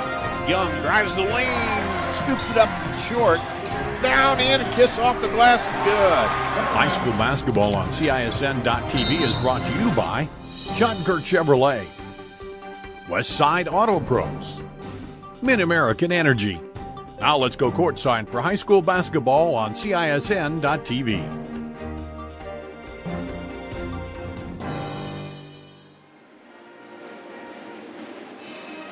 Grand Valley High School on CISN.TV. Darn Danielson with you as it's Valley and Ankeny Centennial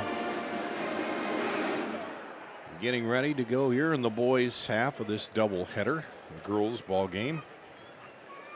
Ended up with a Centennial 55-43 win over Valley in that first matchup, and both these teams coming in here at 3-2, Valley and Centennial. And talked with BJ Windhorst, the coach of the boys, the Valley boys, and we talked about how they're trying to find those leaders and trying to find, sort it out here in the early going, the first half of this season in December. They got 3 games left here before they take the holiday break, and then kind of get things figured out, and then make some adjustments in the break and come back and start the second half of the season and work toward getting things together, and hopefully for them, both these teams, if you want to make it into the state tournament and get a chance to try to get to Wells Fargo Arena and play for the title once again. Valley won 2 years ago, and looking to get back there tonight.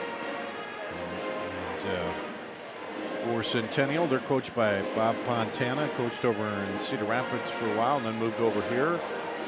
And they come in at 3-2 here tonight, and it'll be an interesting matchup. Looks like fairly evenly matched teams here.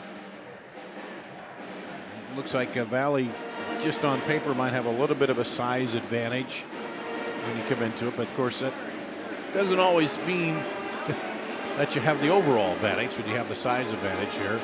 So good crowd on hand here tonight at Bill Coldiron Fieldhouse as both these teams are warming up and getting ready. Centennial would like to get the sweep tonight after the girls winning, and that game, girls game, was tied at the half, and then Centennial pulled away at the start of the third quarter and then held off Valley down the stretch. And we'll be hearing from Valley girls coach Joe Segrist coming up here in a little bit, probably at halftime of this one, as they get the final warm-ups in and get ready for the starting lineups in tonight's ball game. Ankeny Centennial and the Valley Tigers. Pretty good crowd on hand tonight. Fans in behind us and down below us here. And then the Valley fans across the way. And as you can hear, the pep band for Valley playing tonight is ready for the starting lineups. Featuring the Jaguars of Ankeny Centennial High School and your Valley Tigers. We congratulate the teams and coaches playing tonight. This game provides each of us an opportunity to show how much we appreciate their efforts and dedication. Together you can set the standard So for sportsmanship. you see the Centennial players with the shirts that say "Win is Won" on the back for their warm-ups. Number 1, senior Zach Kluber. Zach Kluber, a 6'1" senior, one of the starters. 5'11" senior Brandon Van Meter. 6'1" senior Hunter Strait. Number 23, junior Benjamin Breeding. 6'6" junior Ben Breeding. Micah Johnson, the 6'7" sophomore.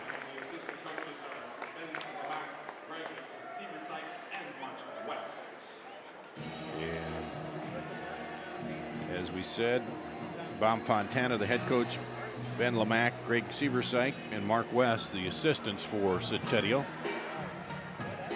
And now, the starting lineup for your Valley Tigers. Number 4, senior Carter Fry. Carter Fry is the 5'11 senior. Luke Supple, the 6-foot senior. Number 20, senior Noah Sample. Noah Samples, 6'3 senior. Number 32, junior Aguk Dang. Aguk Dang, the 6'7 junior. And the 6'8 senior, Blake Rinkmeyer for Valley.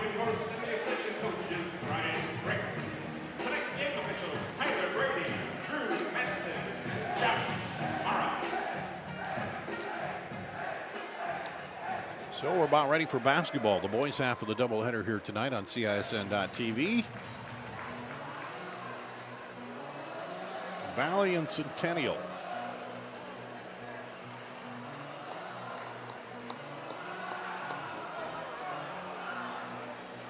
Both coming in at 3-2 on the season.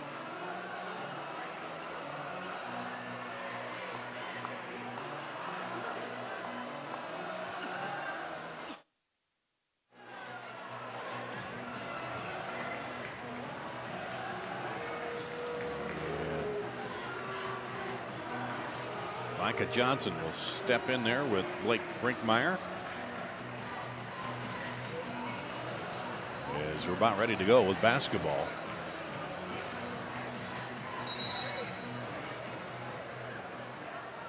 And Brinkmeyer handles the tip.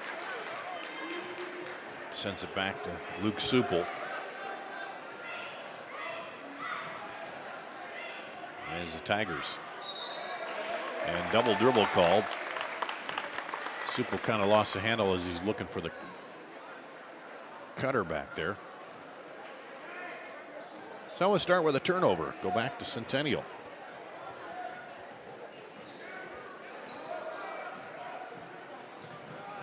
Down the lane and stripped away. And better to go out of bounds. Noah Samples stripped the ball away from Micah Johnson, but it goes out of bounds to Centennial. And up top to Kluver. Looks for the cutter in the lane, not there. And work that weave.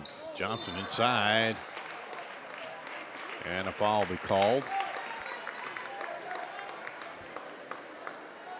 Foul on Valley's number 32, Dang. His first personal foul. Dang. First team foul and a half on the Tigers. Gets his first personal. And the first team foul on Valley. There's a three.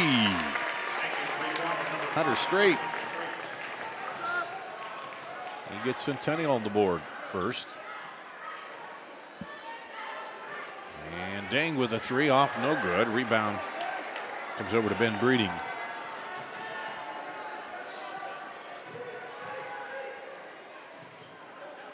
They'll rotate it back around the top. And hold called. Carter Fry. His first personal, second team foul.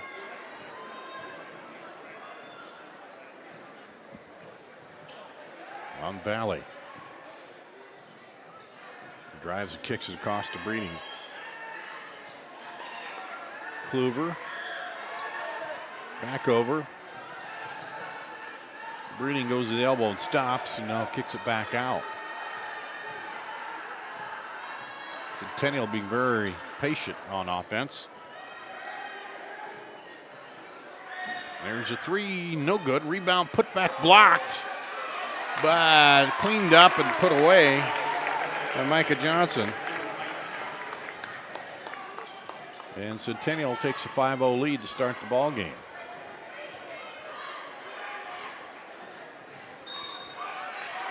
Five-second call out front. Supple working against Van Meter, and he got the 5-second call.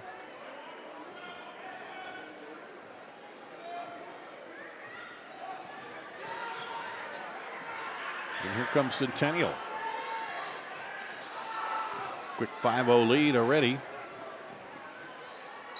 And a foul called. That's going to go against Carter Fry, his second. Third team foul on Valley. Zach Kluber to the line. Hits it. He'll get another one.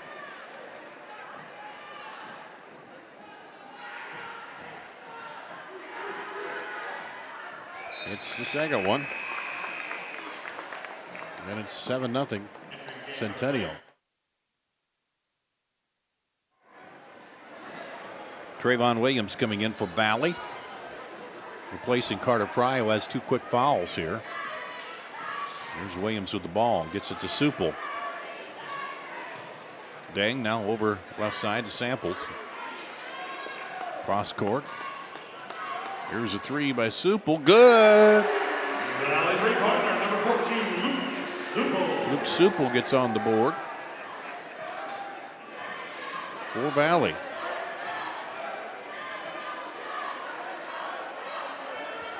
And Centennial comes back now. There's a 3, no good. Rebound pulled down by Brinkmeyer. And Valley will push it up. Supple cross to Samples for 3. Good. Back-to-back threes by the Tigers. They've cut it to 1. So it took them a while, but now found the range. Over in the corner. Almost got him trapped over there, but they get it out. Turn around, jumper doesn't go. The miss by Johnson, and here comes Valley. A chance to take the lead with a bucket now. Dang drives, puts it up, no good. And Centennial will push it up. There's a 2-pointer, long 2-pointer by Micah Johnson. His second bucket. Back to a 3-point lead for Centennial. Both Valley's points coming on 3-pointers in the early going.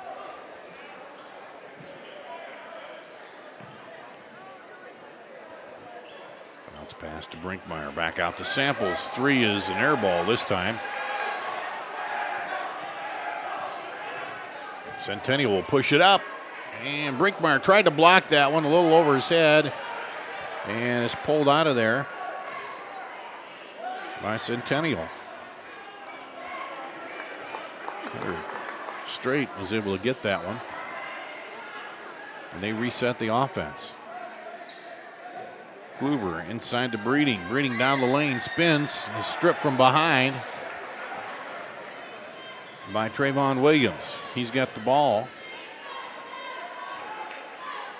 Now gets it back from Samples.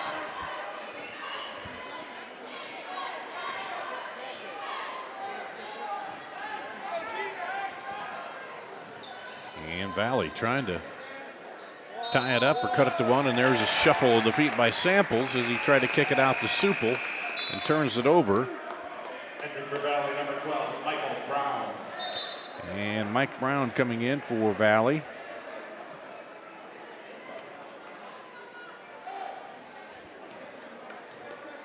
Replacing Deng. And under 3 minutes to play now. Just holding on to 3-point lead Centennial. They jumped out 7-0. And then we've kind of settled into a little back and forth here. Looked at the 3, straight did, decides no, and now rotated around. Straight back up top. Trying to work it inside, but Brinkmeyer's in there, keeping an eye on Micah Johnson. There's a 3, good! Hunter Straight is his second 3. And lead back up to 6. Samples rotated around down to Brinkmeyer. They haven't really gotten him into the game too much yet here. There's a three, good. Samples.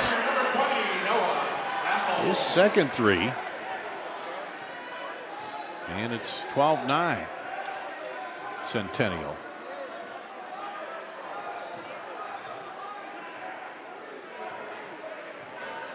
Just a early going, trying to figure out what's going on here. Offensive foul called. I think that'll go against Johnson, maybe. Yep, Micah Johnson.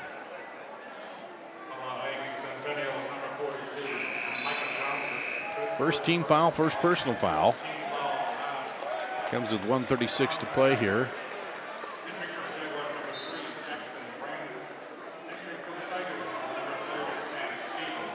Sam Stevens in for Valley. Jackson Brannon in for Centennial. Dribbling under there, nowhere to go with it, was Mike Brown. And Valley will get it under their own bucket, trailing by 3. All their points have come off of three-pointers. 2 by Samples, 1 by Supple. Down the lane, up and good. Trayvon Williams gets the bucket, makes it a 1-point game. Back the other way, Johnson hits it falling away, and then the foul is called. A push. Supple, his first, 4th team foul on Valley. That was on the floor, so they won't shoot it. Jackson Brannon over on the wing. Down to Johnson. He backs in. High arcer over the head of Brinkmeyer. Now there's a scramble for it. And he tries to get it out of there. Johnson does. And it's successful. Now he's down on the block to Breedy. Rough going down on the block when you got Brinkmeyer down there on defense, and they're keeping a close eye on Micah Johnson. Brinkmeyer and Mike Brown. And now it looks like Centennial may play for 1 here, as Valley's cut the lead down to 1. 7 seconds. Driving runner, no, with the foul called. I think that's going to go against Brinkmeyer. His first 15 foul, and that'll send Zach Kluber to the line. Hits the free throw.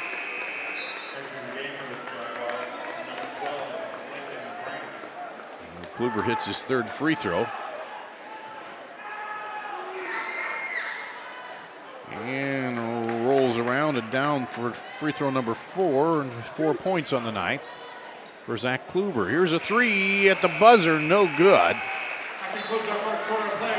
So at the end of 1, it'll be 14-11. Centennial over Valley. We'll take a break, come back with the second quarter after this on CISN.TV. This is Iowa. And here, we don't just dream of a better tomorrow, of a smarter way to do business or live, of perseverance and progress. We inspire it in others. We challenge the conventional, reimagine what it means to be better, and then dare ourselves to make it great. This is Iowa. And here, we don't just dream, we make history. This is... I opened the hearing clinic to offer patients and their families a positive healthcare experience. If you have trouble hearing clearly at church, at the movies, watching TV, or with your friends and family in a group conversation, what are you waiting for? In less than half an hour, we can give you peace of mind and answer any questions that you may have. Call us today to schedule your appointment. The Hearing Clinic, 515-440-3323. We listen, you hear. Centennial takes a 14-11 lead after they jumped out to 7-0 lead to start the game. They'll get the ball to start the second half here, or second quarter, excuse me, against Valley, and they throw it away. And so Valley, they cut it down to 1. That's as close as they've got it. Haven't been able to tie it or take the lead yet here tonight. On the drive, pull up, no good. Rebound knocked around, and Zach Kluger comes away with it. Gets it over to Hunter Straight.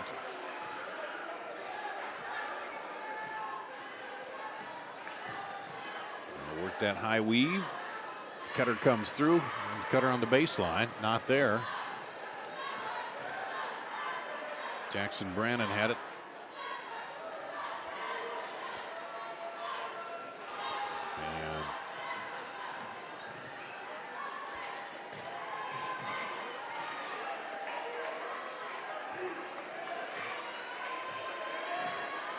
And they'll pull it back out. Kluver will. Down Breeding, and he loses a handle on it to go back to Valley. Looks like Lathan Brandt into the ball game for Centennial.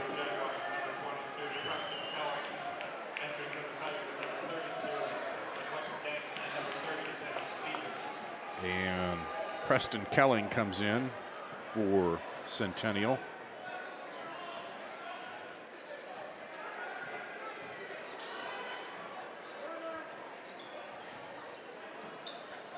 Sam Stevens back in for Valley.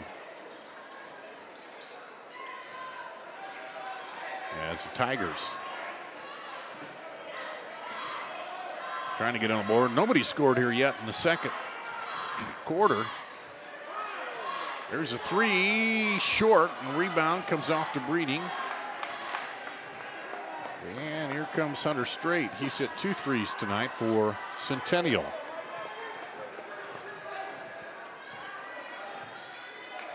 Baseline look, he'll pull up and pops it. Lathan Brandt opens up the scoring here with about 2 minutes gone in the second quarter, and a 3 away and no good by Sam Stevens. And a foul called going back the other way. It's going to go against Trayvon Williams. His first 16 foul.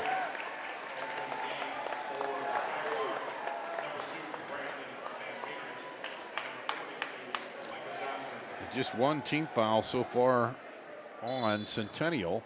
That is 6th on Valley.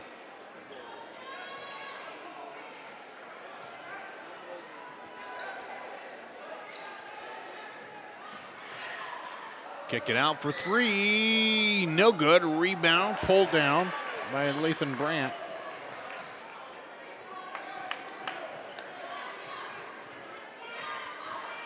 And he used all 6'4" of his frame there, the junior, to pull that one down. Now he has that top of the key. Van Meter drives the lane, kicks it out. Brandt travels in there. Looked like Brinkmeyer got a piece of it, but it goes. So Brandt with 4 points off the bench. First 4 points here, the second quarter. That one gets away. Scramble for it. Valley comes up with it. And Dang gets fouled as he goes up.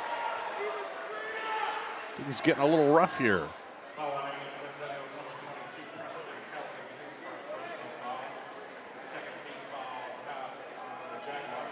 Preston Kelling with the foul. Dang to the free throw line for 2. And can't get it to go. So Valley still without a point here in the second quarter. It took 2 minutes for Centennial to score in the second quarter.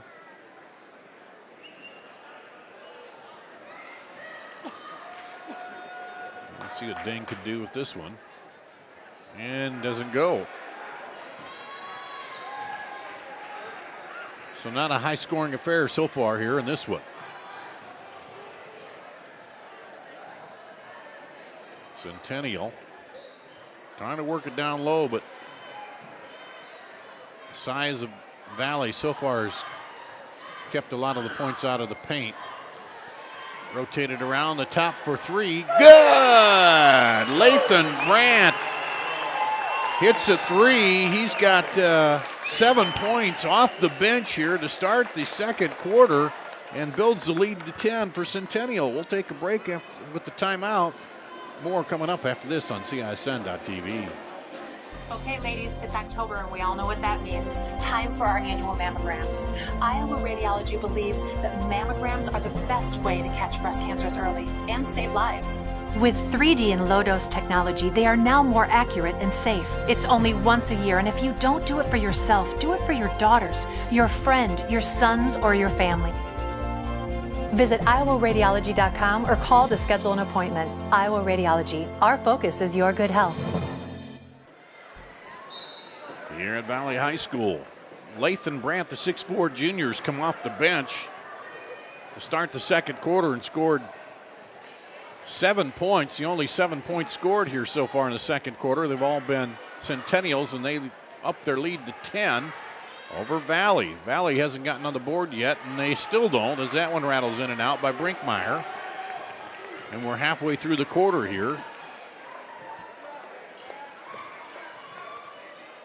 And there's a miss by Lathan Brandt. Looks like he might have his 9th point. Down the lane, up and good by Trayvon Williams. So 3:45 to go. He finally gets him on the board. And then a foul called.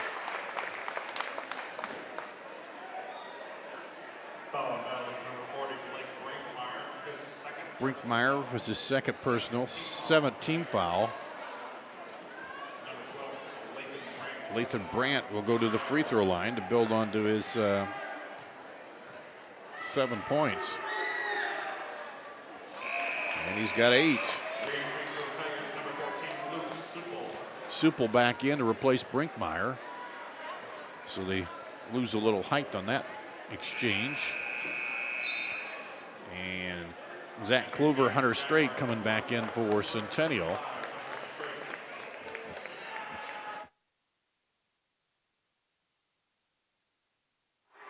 And here's Brandt with the second. Free throw is good. So 9 points here for Brandt, ups it back up to 10. Lead for Centennial. Trayvon Williams will pull it out.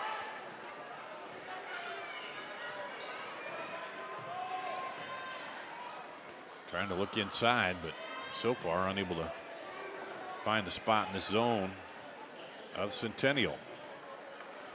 The corner, there's a three. Good! And the foul! Samples with the chance of the 4-point play. Hunter Strait, his first personal, just a second or third team foul. And Samples to the line, hits it. He's got 10 points, 3 threes and the free throw. So they've cut it down to 7. Or excuse me, to 6.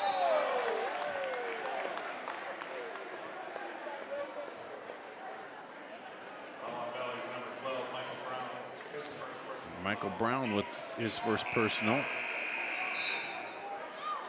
And the 8th team foul for Valley. Lathan Brandt back to the free throw line.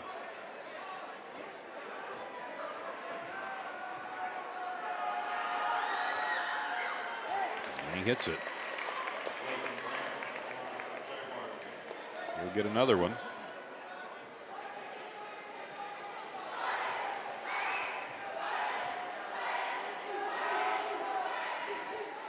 And he misses finally. Brandt has 10 points here in the second quarter. Valley haven't tied it and haven't led it yet.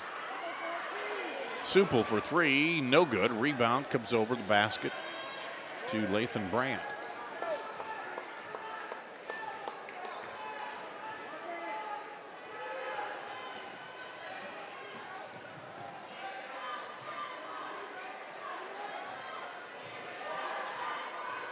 corner. Brandt looked at the three, decides to drive, stops, puts it up, no good. And rebound, put back, and a foul. Zach Kluver gets fouled.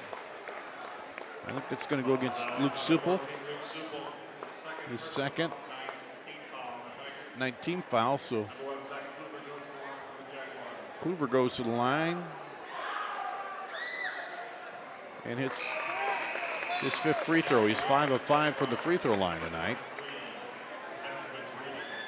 Ben Breeding back into the lineup for Centennial. And Kluver is perfect for the line tonight, 6 of 6. There's a quick three, no good. And here comes the Jaguars, going to run a little bit here. Get it up the floor quickly. Travel call. Got it into Micah Johnson, but he traveled with it. I think he stepped on the foot of the defender there.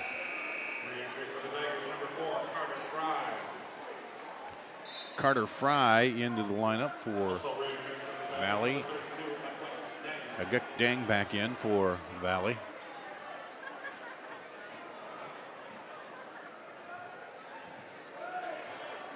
And the Tigers now trailing by 9. Unable to get a lot of string of offense going here. Turnaround in the lane. No good. Deng vitals for the rebound, but is taken away by Breeding. And here comes Centennial. Down the lane, double clutches, no good. Rebound, pulled down, but taken away. Micah Johnson brought it down and had it stripped, and then blocked out of bounds by Breeding.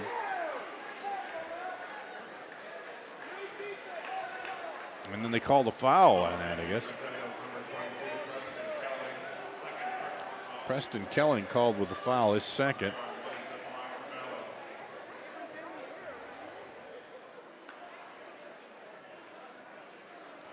Free throw is good for Trayvon Williams. He's got 5 points.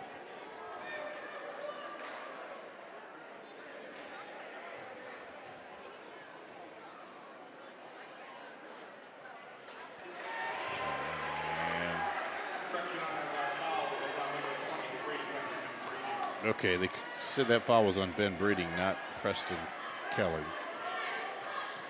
So Breeding's first. That's kind of what I thought.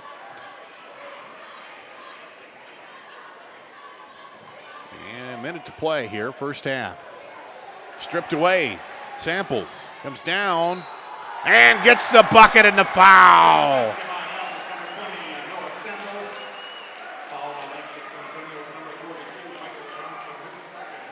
Got the foul, put the body into Micah Johnson, drew the foul, made the bucket. Second foul on Johnson. And he'll come out here with under a minute to play. Samples got 12 points, can add to it here. He had a 4-point play earlier. Hits the 3-point play here. Gives him 13 points. And makes it a 4-point ball game now. Right before the half and stripped away. Tigers, chance to cut this down right before the half on a little flurry. Drive, kick out for 3. Rattles down and out. The miss by Carter Fry. That would have been big, would have cut it down to 1. Had they hit that, but it went down the tube and out. And we'll take a quick break here on CISN.TV. Great selection, great experience. That's what people expect today. What isn't expected is how hard we work after the sale to keep your business. Hard work, honesty, integrity, discipline, trust, character. These core values are why we grow every year and why we continue to acquire more dealerships. Experience the Schottenkirk way of doing business and come visit our new Ford dealership in Indianola. Back here at Valley High School. 24 seconds to play. Valley made a bit of a mini run here to cut this down to 4 points. Had been 10. And now Centennial calls a timeout. They'll probably play for 1.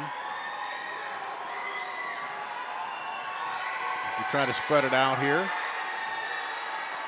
Left side, 7 seconds. 3, no good. Rebound, put back, good! At the buzzer by Breeding. Ben Breeding got that, somehow got it over the shoulder and back up. And that makes it 28-22 at the half here. Centennial leading Valley. We'll take a break, come back at this first half scoring, and talk with our guests coming up after this on CISN.TV. And here, we don't just dream of a better tomorrow, of a smarter way to do business or live, of perseverance and progress. We inspire it in others. We challenge the conventional, reimagine what it means to be better, and then dare ourselves to make it great. This is Iowa, and here, we don't just dream, we make history. Here's to everyone who believes in competition and good sportsmanship, who knows it's not about the trophies or the medals, but rather the lessons learned. For those who understand, it's not whether you win or lose, just that you give your best. So go ahead, lace them up, take the field, have fun, and play. For the experience, for the memories, for the love of the game. Shields. Here's to everyone who believes in competition and good sportsmanship, who knows it's not about the trophies or the medals, but rather the lessons learned. For those who understand, it's not whether you win or lose, just that you give your best. So go ahead, lace them up, take the field, have fun, and play. For the experience, for the memories, for the love of the game. Shields. Welcome back. It's halftime here of the boys' game. Centennial leading Valley 28-22. Valley made a little bit of a run, but Centennial hitting a shot there right before the buzzer and upped it back up to 6 points. Joining me is Valley girls coach Joe Segrist. And, well, you tied at halftime, and then you kind of got a slow start in both the third and fourth quarters starting out. They came out and got little runs on you to start those quarter there. Yeah, we had a real tough shooting night, and their post presence inside gave us some fits. It's a good thing when you have a team like that has 2 posts that, you know, that kind of fixes tough shooting nights when you can dump it inside and put some post moves on us. So. Yeah, and also when they have the lead and they can be patient and then dump it in there and work the clock around, it makes it harder on you, doesn't it? Yeah, I mean, Scott DeYoung's one of the best coaches in Iowa girls history, so they're very well coached, they're very disciplined, and they work for a good shot. And I thought they touched both sides of the floor a lot more than we did. We went a little more one-on-one. And when shots are going in, that's okay, but we needed to hit both sides of the floor. Then you got a little string where it seemed like you got frustrated and started fouling a little bit, and then that kind of built on the problems a little bit, didn't it? Yeah, I was a little frustrated with fouls in the first half. I thought they were a little lopsided. I don't bother the refs too much, but I thought it was pretty physical on both sides, and with them having their presence inside, I just was a little frustrated because we got in a little foul trouble. And when that's happening and those shots aren't falling, then is it better to try to slow it down, or, you know, what do you're trying to find the answers there, aren't you? Yeah, I mean, we just try to play fast because we know we're not the biggest team. We want to run the big girls off the floor. So, but we're still working at that with a young team, trying to play some freshmen and sophomores at our speed. And then Zoe got in a little foul trouble, and that hurts you offensively, but defensively too. I think sometimes you don't realize how what she gives you inside there on the defense too, and that kind of hurts, especially with the strong post game that they have, doesn't it? Yeah, she did a nice job on their best player. I think only gave up 6 points to her in the post, and I think Schoen had 19. So, yeah, we need her guarding one of their bigger girls because of our lack of size. So I thought she did a pretty good job on her. So I'm assuming, knowing your team, that they're going to, they know they played a good team and they're going to take this as a challenge. Okay, we got to come back and there's some things to work on, knowing what happened tonight, huh? Yeah, we were real positive in the locker room at the end of the night.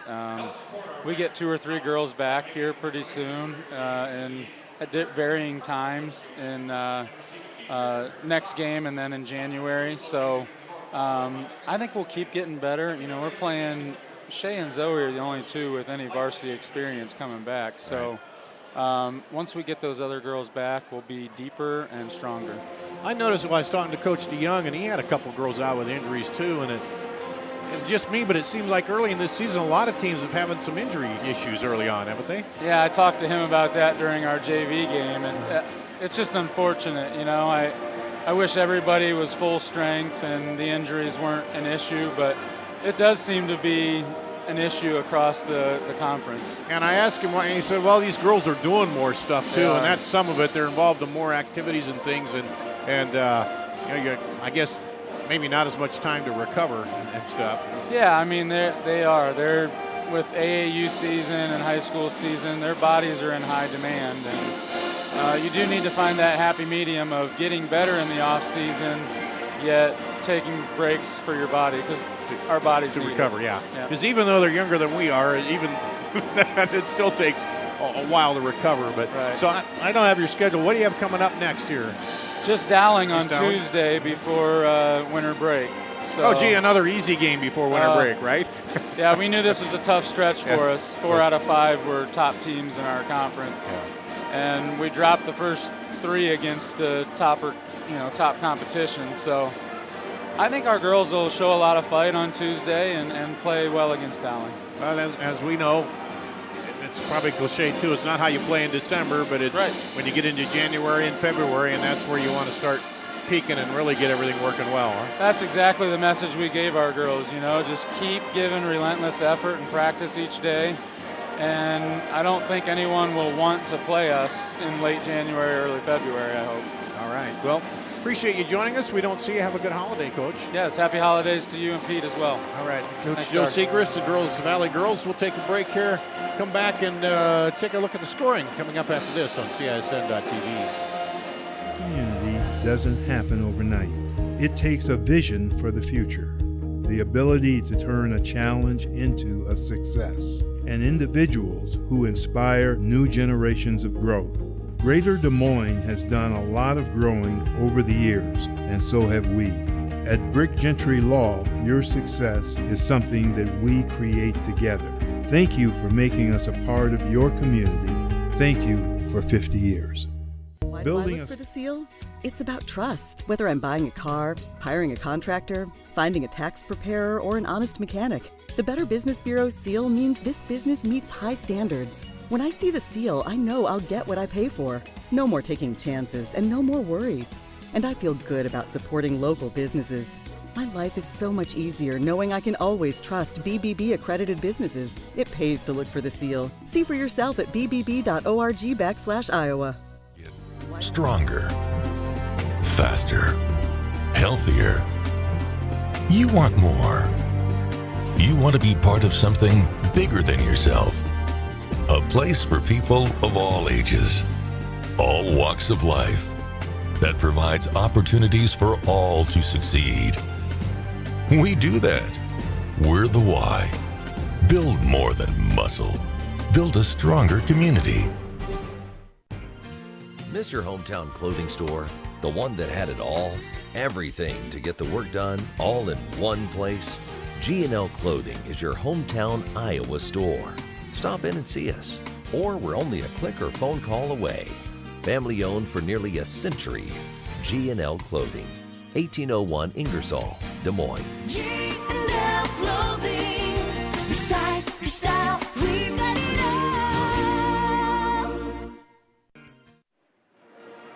Back here at Valley High School,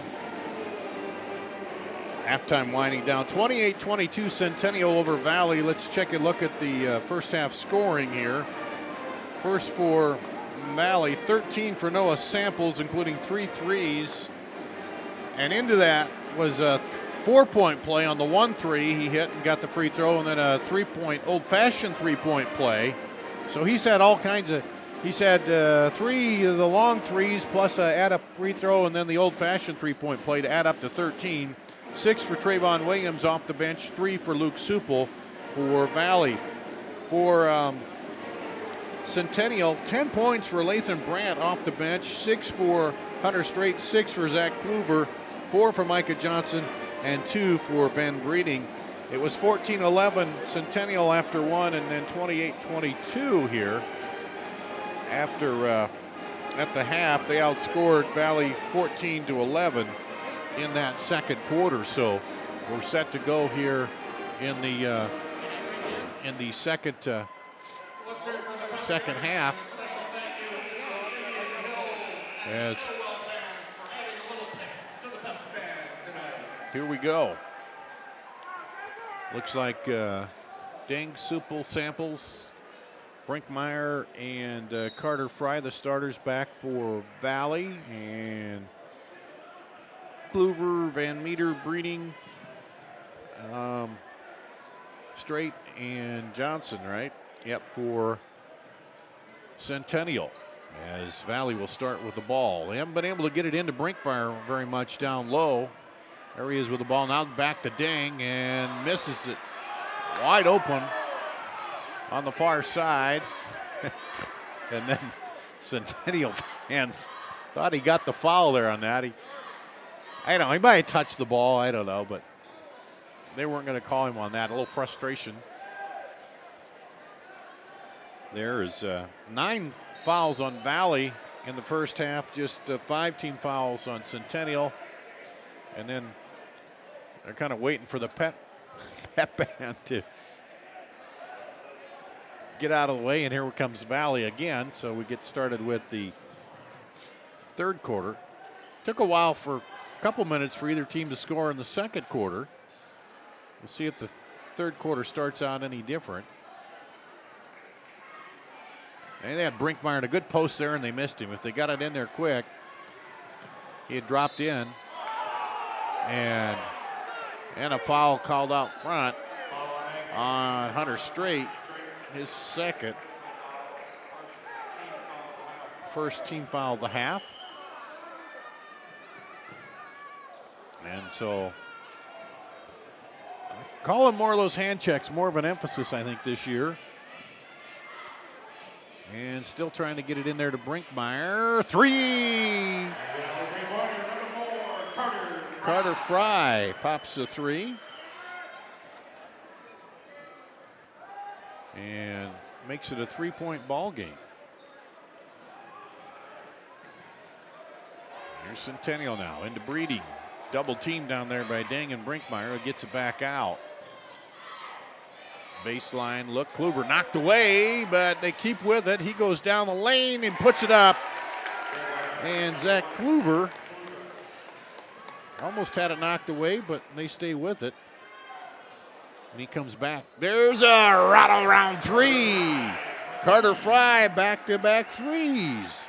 Makes it a 2-point ball game.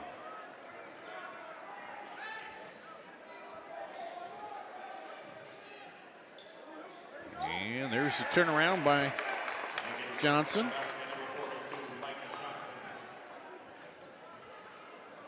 And here comes Valley again. A lot of their offense has been outside. 1, 2, 3, 4, 5 threes for Valley. Or 6 threes for Valley.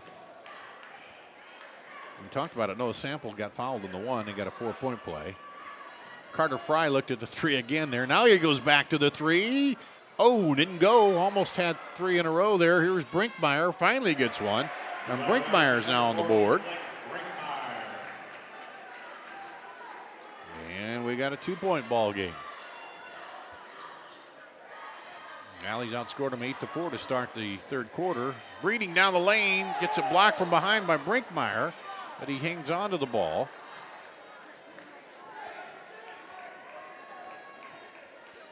And Centennial will reset the offense here. Here's a three, airballed it, and that'll go back to Valley.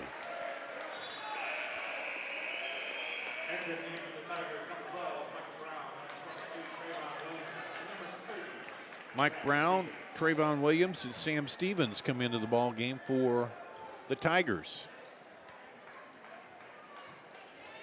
So a little bit of a hockey line change there as they look to haven't tied it, haven't gone ahead in this game yet. As they've trailed the entire game. They trailed 7-0 to start the game before they got a couple threes that cut it to 1, and that's as close as they've been to right now.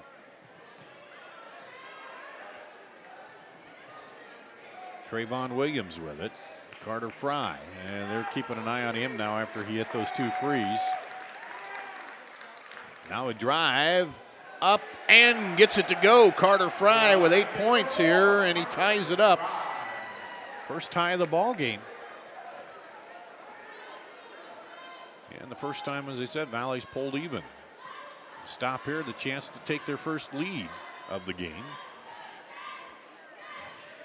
And 8 of the 10 points coming from Carter Fry, and there it is. There's the turnover. And Brandon Van Meter gets up gingerly, limps over to the bench. Timeout called by Centennials. It's tied up here. Back with more after this on CISN.TV. Strong community doesn't happen overnight. It takes a vision for the future, the ability to turn a challenge into a success, and individuals who inspire new generations of growth. Greater Des Moines has done a lot of growing over the years, and so have we. At Brick Gentry Law, your success is something that we create together. Thank you for making us a part of your community. Thank you for 50 years. Building. 3:32 to go in the third quarter. Valley's outscored Centennial 10-4 to start the third quarter, and they've tied the ball game up here after trailing 28-22 at the half. And they have the ball, so a chance to take their first lead in the ball game. And 8 points from Carter Fry to pace them to start the third quarter. And here come the Tigers looking to take their first lead tonight. There's Fry. He drives and off the glass, and they'll draw the foul. It's going to go against Jackson Brandon. His first personal second team foul. Carter Fry shooting for the lead and doesn't get it. Rolls off. Couple bounces and rolls off. So he'll try it again. And that one's right through. And Valley has their first lead of the ball game. Let's see how Centennial plays from behind now. Breeding has it stripped. And taken back by Kluber. And then stolen away by Trayvon Williams. Up off the glass, no good. Rebounded by Lathan Brandt. Brandt came off the bench for 10 points in the second quarter that kind of paced Centennial to that lead. And Hunter Strait holds up the fist to call the play. Had Breeding cutting. Now Breeding gets back down the middle, puts it up and good. And the lead goes back to Centennial by 1. Kicks it out for Fry. Three is good. Carter Fry has 12 points in the quarter. 3 threes. And a 2-point lead, the biggest of the ball game for Valley. Breeding with it, drives in, loses a handle, and runs into a Carter Fry and draws a foul. His second personal, third team foul.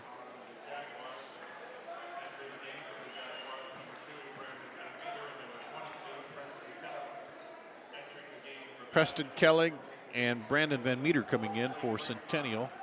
Blake Brinkmeyer back in for the Tigers. Brinkmeyer just 2 points. Haven't been able to get the ball into him too much here. Down the lane, turnaround jumper is good. Trayvon Williams gives Valley their biggest lead of the game, 4 points.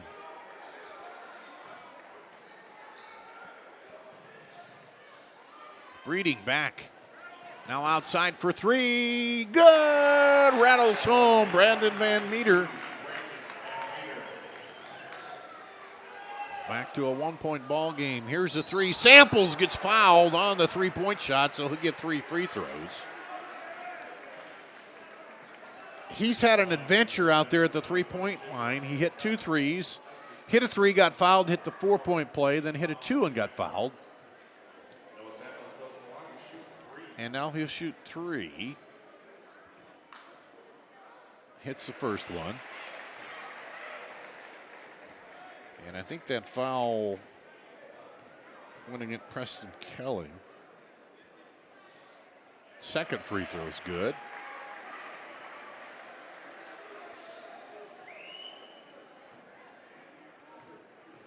And number 3 coming. And he hits all 3. Nice form. 16 points for Noah Samples. And he's given Valley the 4-point lead back.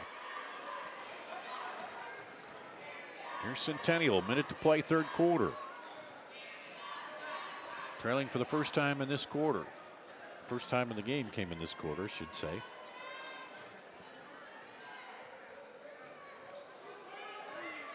Into Breeding at the elbow. He takes down the lane. Brinkmeyer blocks him from behind. On the run out. 3, no good. Battle for it. Centennial comes away with it. Kelling. Up to straight. Under 30 to play. Third quarter. Hunter Straight will pull it back out and reset it. Probably work the clock down for 1 here. He's guarded by Trayvon Williams. Williams on him out there.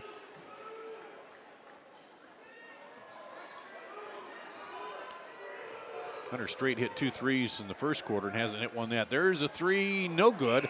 Rebound comes off, but that'll be the quarter. But Valley takes their first lead here of the ball game, and it'll take a 4-point lead into the fourth quarter. We'll be back with that after this on CISN.TV. The value of staying active cannot be overlooked in our lives or our young athletes. However, high-intensity workouts come with the risk of injury. If you or your child have sustained a sports injury, Select Physical Therapy in conjunction with Iowa Ortho are here to help with 2 convenient walk-in locations. From diagnosis through recovery, you'll be put directly into the hands of experts who will evaluate and treat your sports-related injury. Call us today for an evaluation.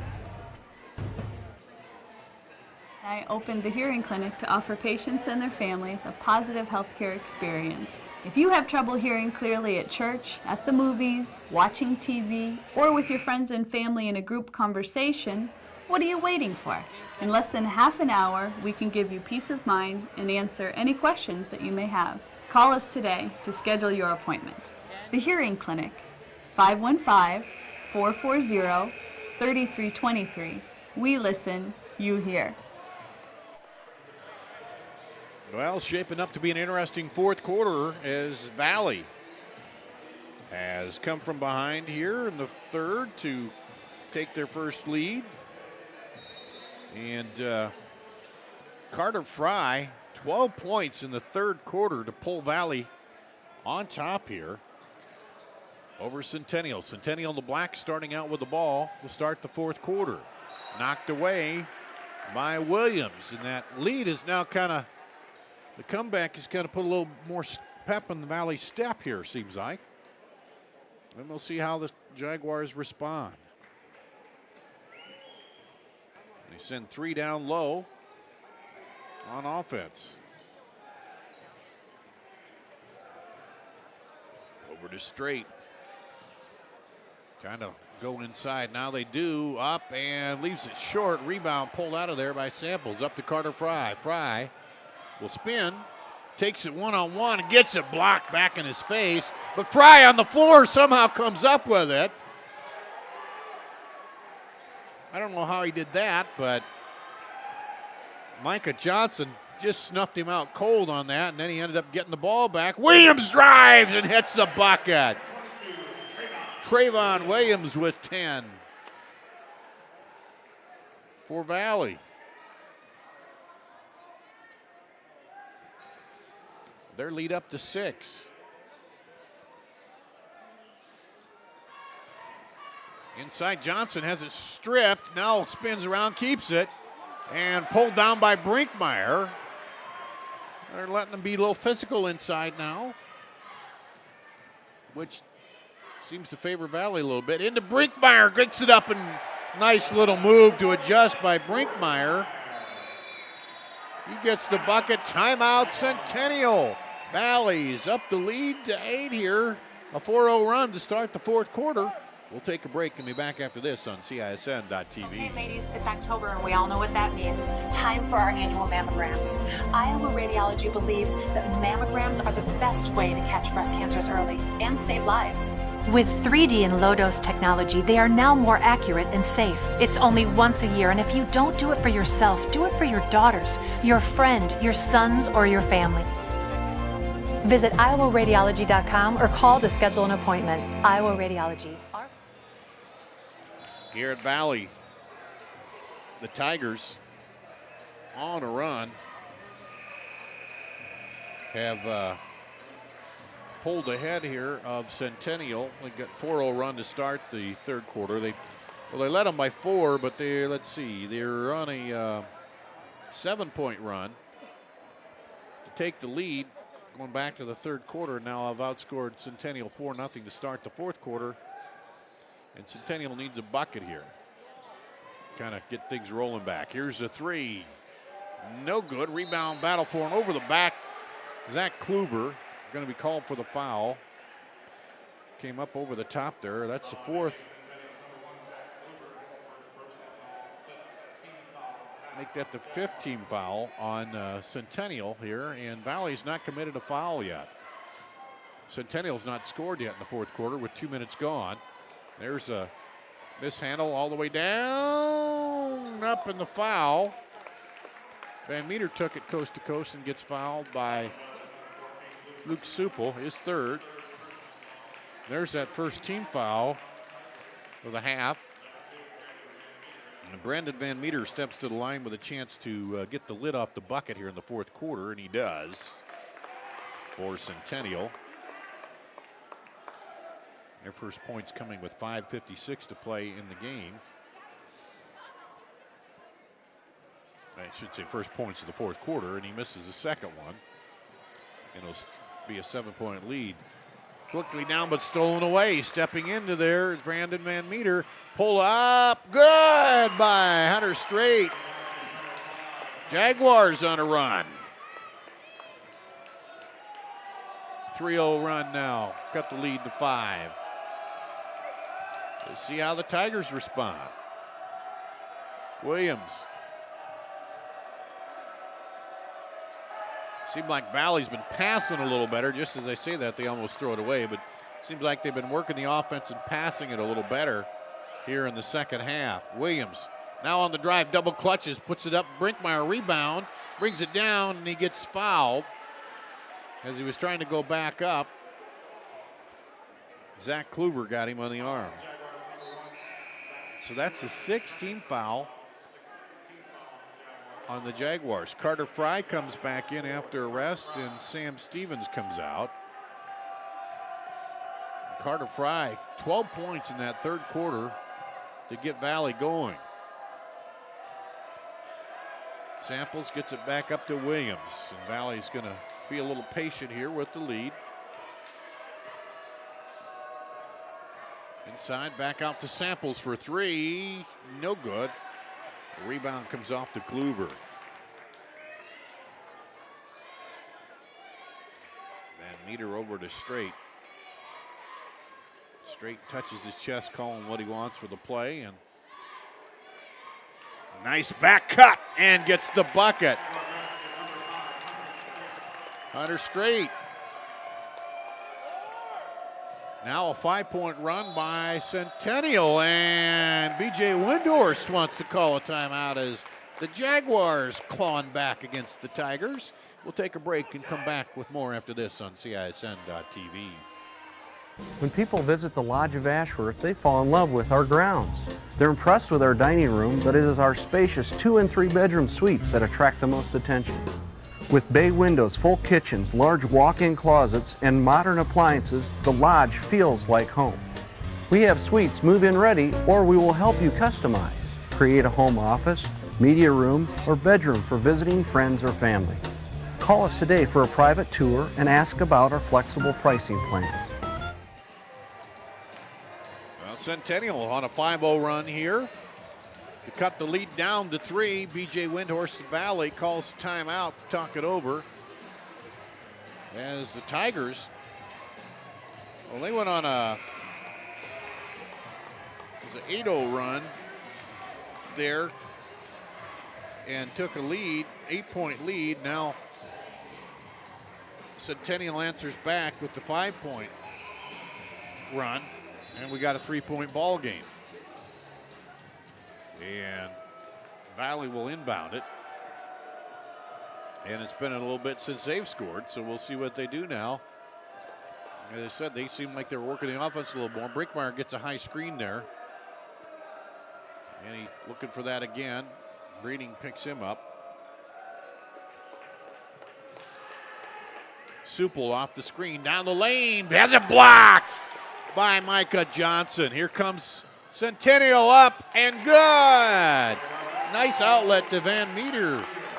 We got a 1-point ball game. And the run's up to 7 for Centennial. Here's Williams. Pulls up the dribble, gets it to Supple. Carter Fry, they on him tight. He went off for 12 in the third quarter. Keyed the Valley comeback. Cook inside to Samples. He loses a handle on it, still juggling it, and comes up with it finally. Now Fry drives. When they were driving and penetrating, that's when Valley did a little better. Now Fry looks at it, sneaks under, kicks it back out. 3 minutes to play. Valley 1-point lead here. Turned into a pretty good back and forth ball game.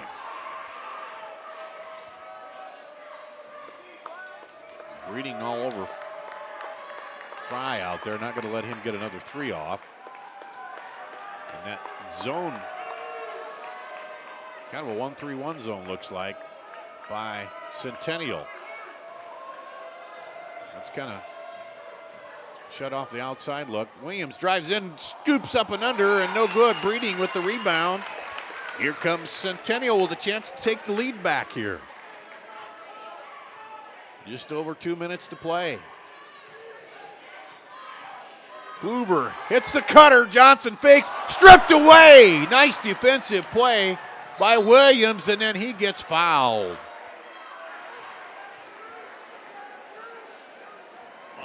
Zach Kluver, his third, 17 fouls, so it'll be the 1-and-1.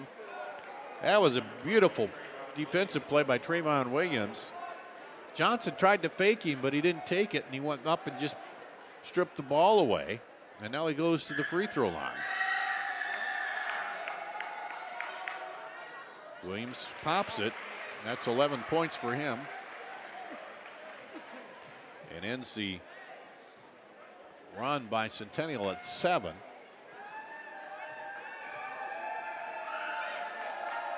Second free throw. Kisses the rim, kisses the glass, and goes down. And it's a 3-point lead coming up on 2 minutes to play. The Tigers on top of the Jaguars.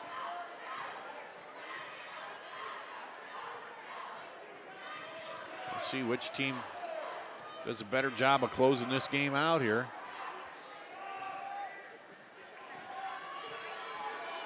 They send two guys around the bottom of the screen to Breeding. Johnson flashes in there. Valley staying right with him. And blocked, and Samples thought that the ball went off of Centennial. The official says no.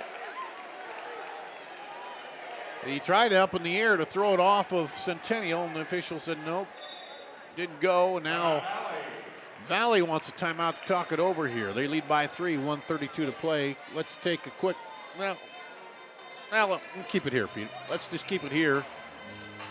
Looking at it, Valley leading by 3.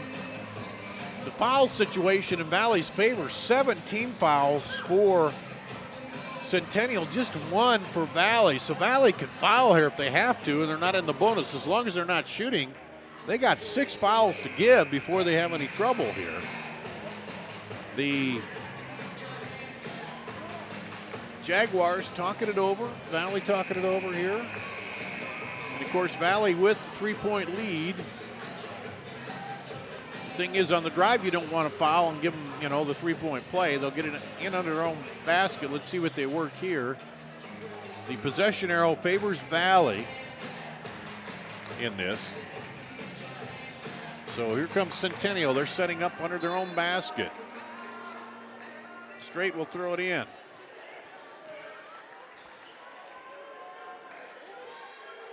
Extending that zone out of Valley now.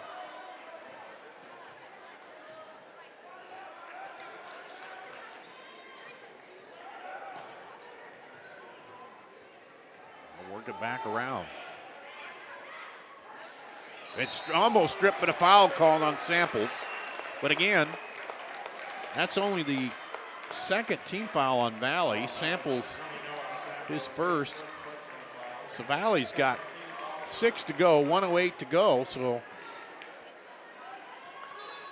a foul out on the floor does not hurt them at this point. They can be, in fact, they could be a little aggressive if they wanted to be. They just can't foul on the shot.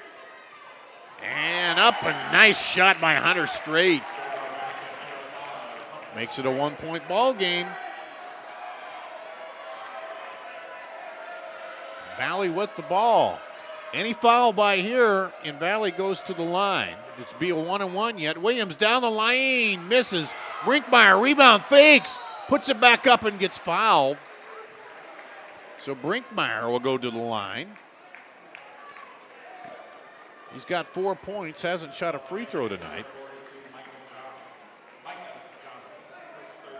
Micah Johnson is third, 8th team foul. And Brinkmeyer goes to the line and gets the front end, so he'll get the second one. He's a 50% free throw shooter coming in.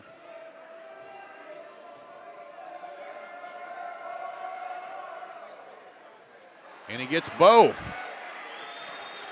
Back to a 3-point lead for the Tigers. Timeout into the front court. A quick timeout by Centennial. We'll take a break. Come back right after this on CISN.TV. Is Iowa. And here, we don't just dream of a better tomorrow, of a smarter way to do business or live, of perseverance and progress. We inspire it in others.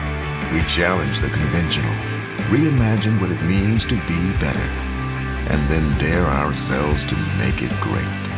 This is Iowa, and here we don't just dream, we make history.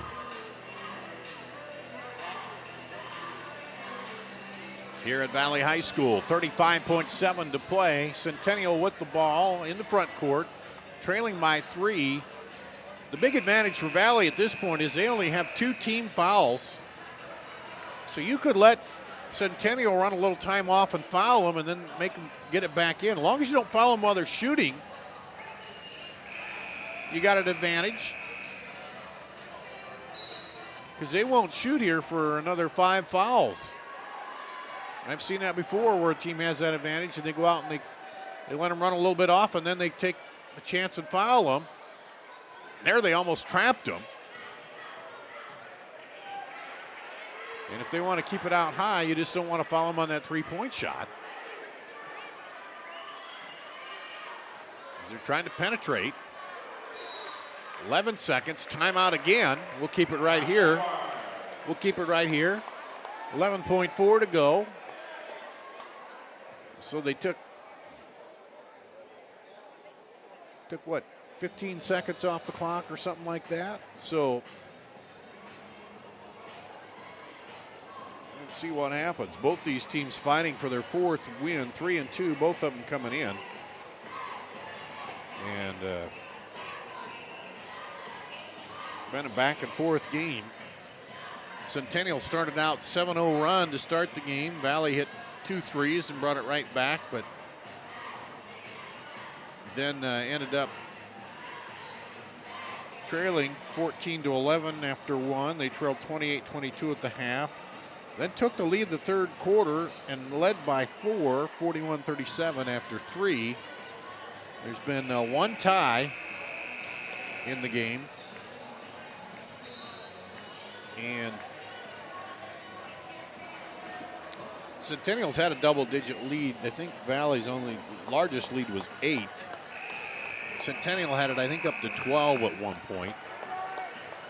And now Centennial with the ball. And again, only 2 team fouls on Valley, 11.4 to play.